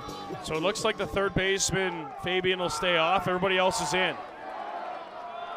I mean, you come home and then go to first. That would be your play. Huge hack by Weisner, 0-1. I mean, you only need 1, but 4 would look nice. A fly ball or a base hit will end this ball game. The outfield moving in, too, to defend any bloopers.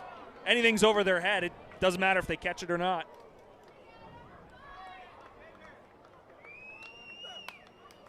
It's 0-2 to Weisner. And he's late on the heat.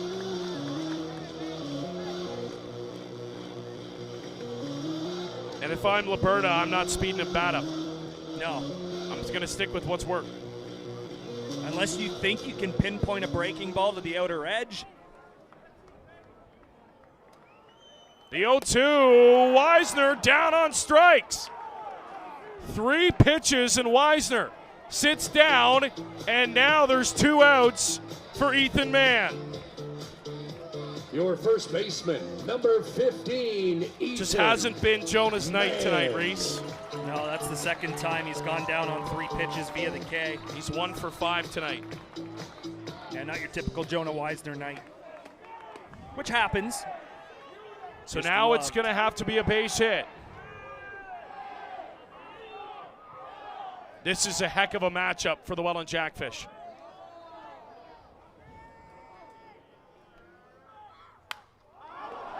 And he goes after the first pitch, pops it up on the infield.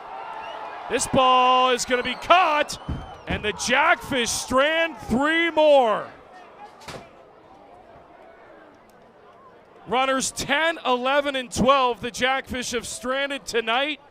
Reese, 1 out, bases loaded. They have to find a way to get a ball into the outfield or get a hit. They cannot, and the middle of their order cannot come through. Kitchener tight ropes out of it.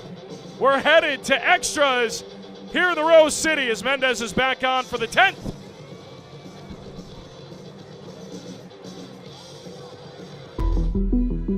This is so bad. What if somebody sees this? We have to get rid of this. How? Oh, I've got some ideas. At Penn Financial, our advisors can help you clean up the mess and make sense of your finances. Whatever your financial secret is, there's no judgment on our end. Don't live in financial stress. Come to Penn Financial. We'll help you clean up the mess. Niagara College programs immerse students with a highly experiential learning environment enhanced by digital technologies. We place students at the center of all that we do. We are Niagara College. When we at Miller Lite set out to brew a light beer, there came a moment of truth. When we had to choose great taste or 90 calories, we chose both. Tastes like Miller time.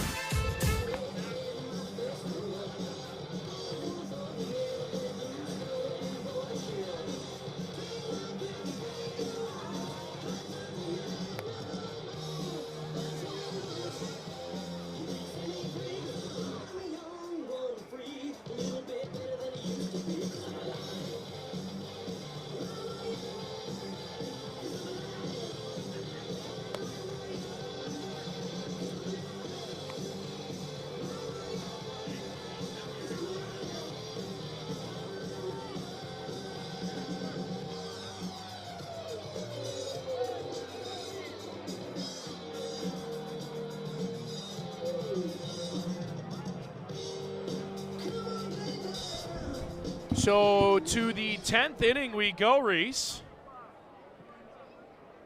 Pinch hitting to lead off the 10th inning. Wow. For the Panthers. Why? Number 67, Yosvani Panolver. Panolve is going to pinch hit for Zeppieri in this spot. Why? Wow. I'm not sure about this move from Pete Kiefer here. Let's see if it pays off. If it does, then I'm not going to say anything. And I mean, there's, other guys that I would see this spot way more useless to pinch hit for. Like Zeppieri. Zeppieri's, both his hits were rockets. And he's stolen 2 bases tonight. Three. One in the first, 2 in the 8th. Yeah, that's right. Scored a run as well. Yeah. If it pays off again, Kiefer's a genius. I look like an idiot. I don't know. The 1-0. Called strike to Panolve. And I think the Panthers bench reacts because Mullen had to reach for it. Might have been over the plate, but he had to reach for it. Yeah, we've been a little inconsistent tonight. But it's been consistently both sides, so. Agreed.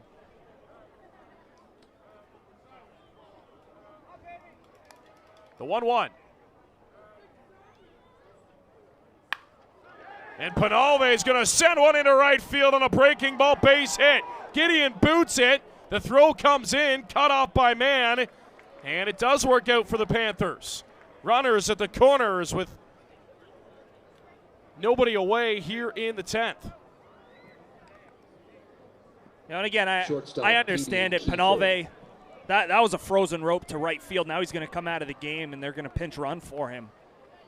Zeppieri has proven that he can do that too. I don't get the personnel change. This is Jamie Cabral that's going to pinch run.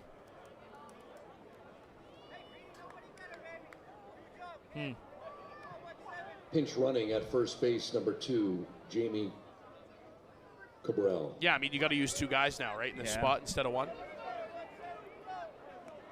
So now the Jackfish are in the same spot here as the Kitchener Panthers were in the bottom of the 9th.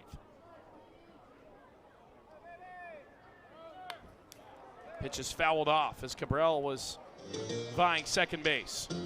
Even there, I think you let your guy take second and take a strike.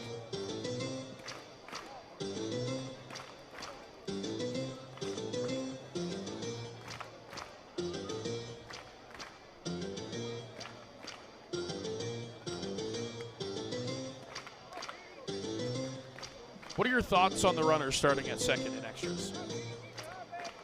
I get the reasoning behind it. 18, 19 inning games are fun, but it feels like it's forever. They are going to throw down, and they got him! Got him at second base, and the runner stays at third. Well, Robbie Mullen sure picked a good time to make a great throw down. And they can Cabral. Wow. Cabral saying he got around the tag. Go ahead, Alec. I was going to say, to be honest, the umpire didn't have a great look at that spot. No, from where he was on the field, again, it's more about angle than distance for umpires. But that one there, I think he's saying Luther was a little bit in front of the bag because he had to defend in case Scansey did try to go home from third. Now the infield can come in. Breaking ball stays outside. That's a huge out. Yeah, you needed that. It's a huge out. Regardless the result, safe or out, infield would still come in, but that one out feels a whole heck of a lot better.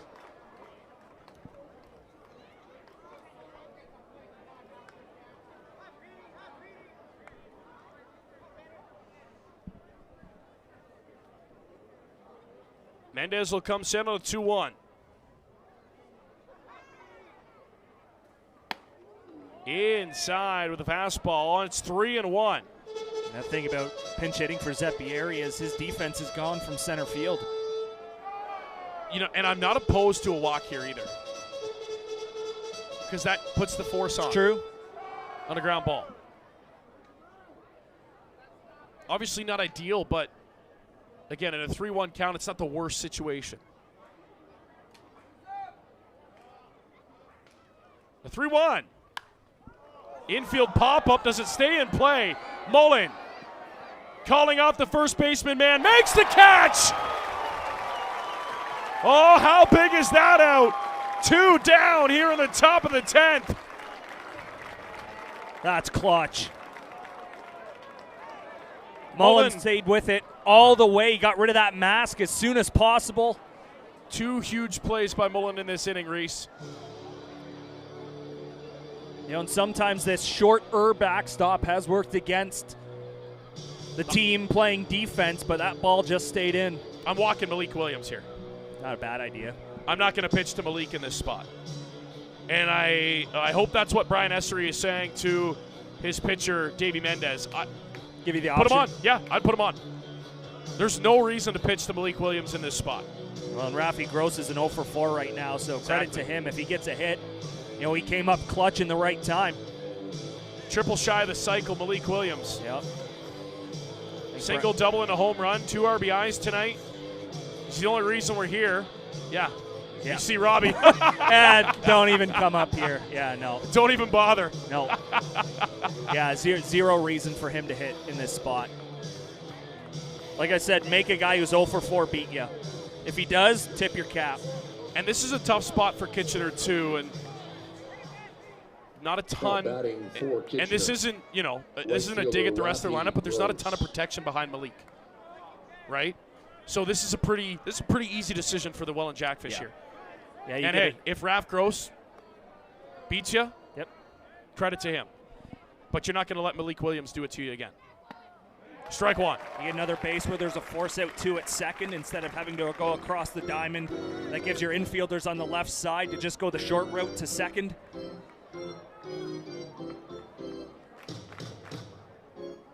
I totally take back my comment about Kiefer in the walk situation. 0-2, what a breaking ball. Because then if you walk Kiefer, you can't walk Williams. Yeah, you're not loading the bases with just one out. Mendez trying to get out of the 10th here unscathed. I think you've got 2 options here. You go soft away into the other batter's box, or you elevate the fastball. I'm going up top. Bringing the heat. Mendez with an 0-2 on the way to Gross. I think it was out. Missed on the outside part of the plate. It's a heck of a pitch from Davey Mendez. I think he knows it was out. Yeah. He just missed that spot. I thought Nick Leffler was about to ring him up. He stood up and nope. The way he stood up, yeah. But I think that was the right call. That's paint. That was, how do you lay off that? It's a bang, bang call. 1-2. Mendez will do it again. Here comes the pitch. Breaking ball. That'll be strike 3. How about dropping it in at 78? Freezes Gross, and that'll do. Davey Mendez. Masterful job in the top of the 10th, and the Jackfish get out of it. We head to the bottom of the 10th, and there's a conversation going on down at field level now between the umpires and I don't believe that's Pete Kiefer. I believe that's the third baseman for Kitchener. Nonetheless, we will head to the intermission break here in between innings. Reese, to the bottom of the 10th we go, tied at 2.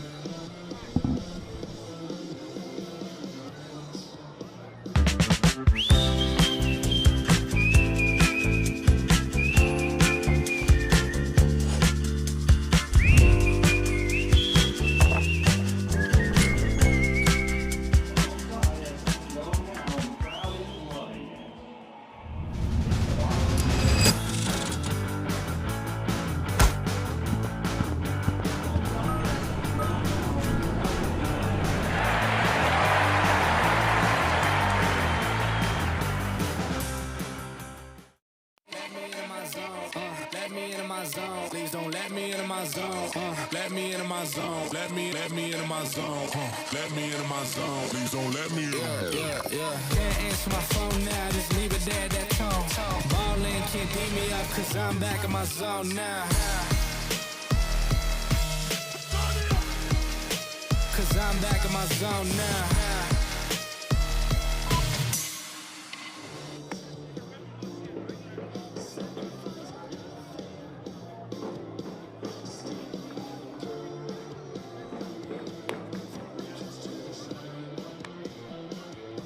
To the bottom of the 10th we go here at Welland Stadium. Kitchener 2 runs on 9 hits. Welland 2 runs on 12 hits. Tonight, Liberta remains on the mound for Kitchener. It's a full moon tonight. Of course it is. Leading off the 10th That's inning. pitting for tonight. That is a great shot. Third baseman number 5, James. So the runner at second base will be Ethan Mann, and James Smybert will step in. What's the play here, Reese? I'm letting him swing. I was going to say, bunt seems like the obvious move, but you don't necessarily have to. This might be up to Smack.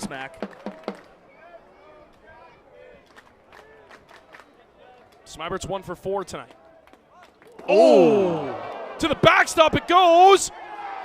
And Mann is into third base safely! Yeah, baby. That was way more close than it should have been, Reese.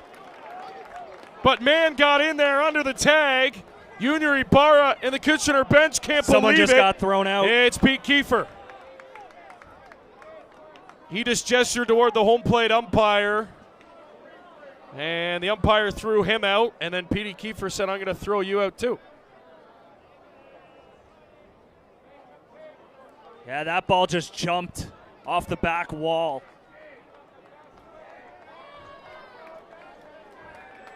The walk of shame here at Welland Stadium. Or not. Guess he's going to go to the berm.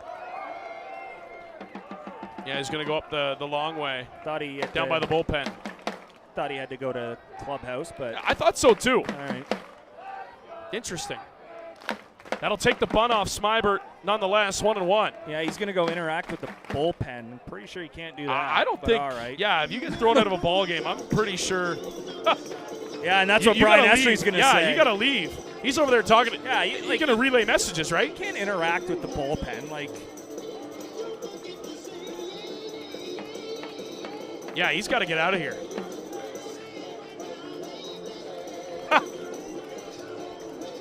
He's trying to pull a Bobby Valentine. He needs a mustache and a pair of glasses. Yeah, you're not going to get by on Sarge. Brian Estry's not going to let that slide.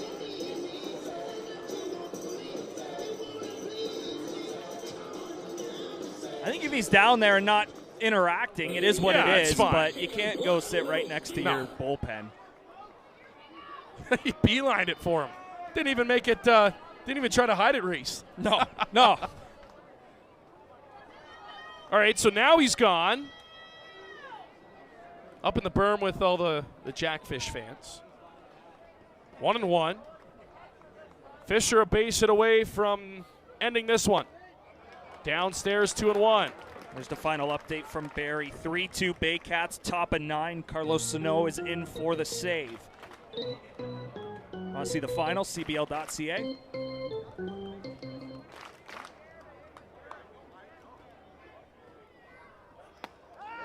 Called strike on Smybert. It's 2-2. Welland's got to find a way to cash. And what they didn't get in the 9th inning was a ball in play with less than 2 outs. You got to at least give him a chance to score at third by getting a ball on the ground.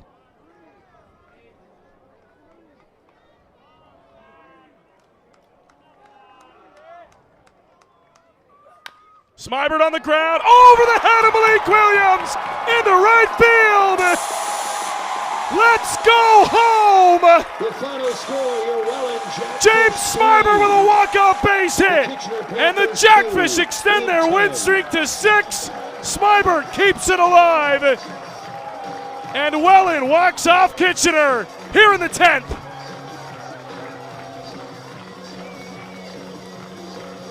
That's all you needed.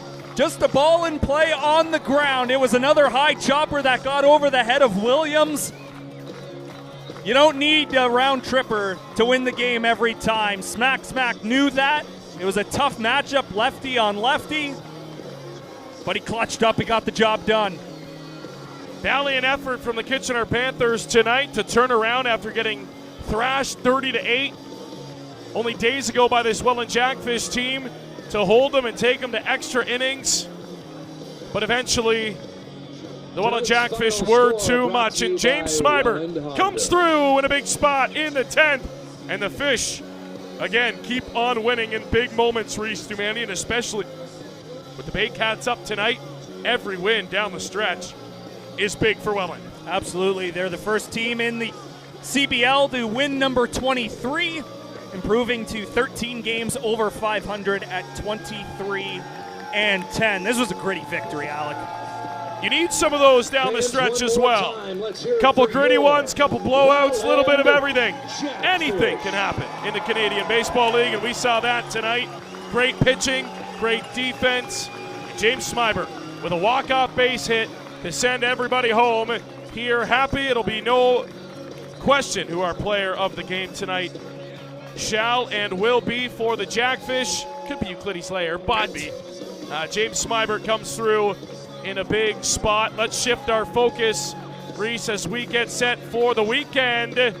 London Majors in town, 6:05 first pitch. It's a beach party.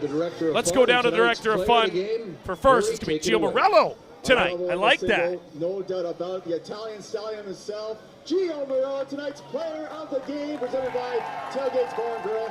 Gio, El Capitano, what do you want to say to the Fanatics? Keep it rolling. One more time for our player of the game, Gio Morello. So Gio gets the Gatorade bath, Jackfish. All the vibes are high, Reese. Couple moments in this game where you maybe had a little bit of doubt in your mind. But at the end of the day, the Welland Jackfish just able to power their way through and come out with a victory. And now they look forward to Saturday. So does a lot of the CBL and a lot of their fans to Saturday night here at the Pond. London, Welland, 1 versus 2 in the standings. Tee off at Welland Stadium. Yeah, you can't wait until 6:05 on Saturday, right? Obviously, London's got a ball game to play tomorrow against these Kitchener Panthers. But yeah, you know they're going to want to get out of there quickly and shift their focus to Welland for Saturday night. Yeah, I mean, we talked about it at length. The big matchup between Hamilton and Barrie tonight. Well, same situation with London and Welland on Saturday. It's expected to be another sellout. I would say there's maybe dozens of tickets left, so make sure to grab your tickets quickly. But I mean, yeah, that's huge. You're heading into that matchup winning 6 in a row.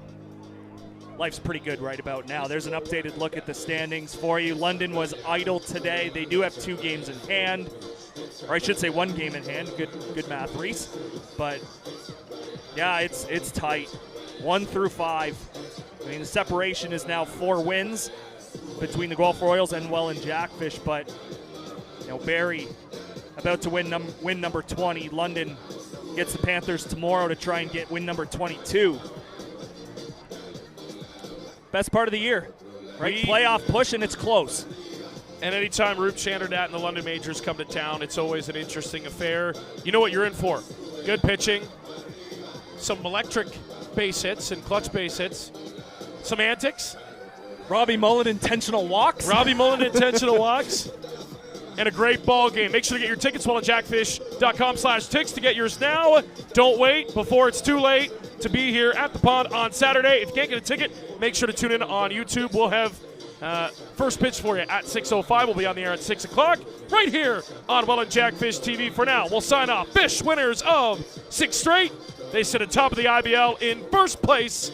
Life is good as we roll in to a new calendar month here in 2026. Fish win in extras over Kitchener. 3-2 your final score. We will see you all Saturday, London.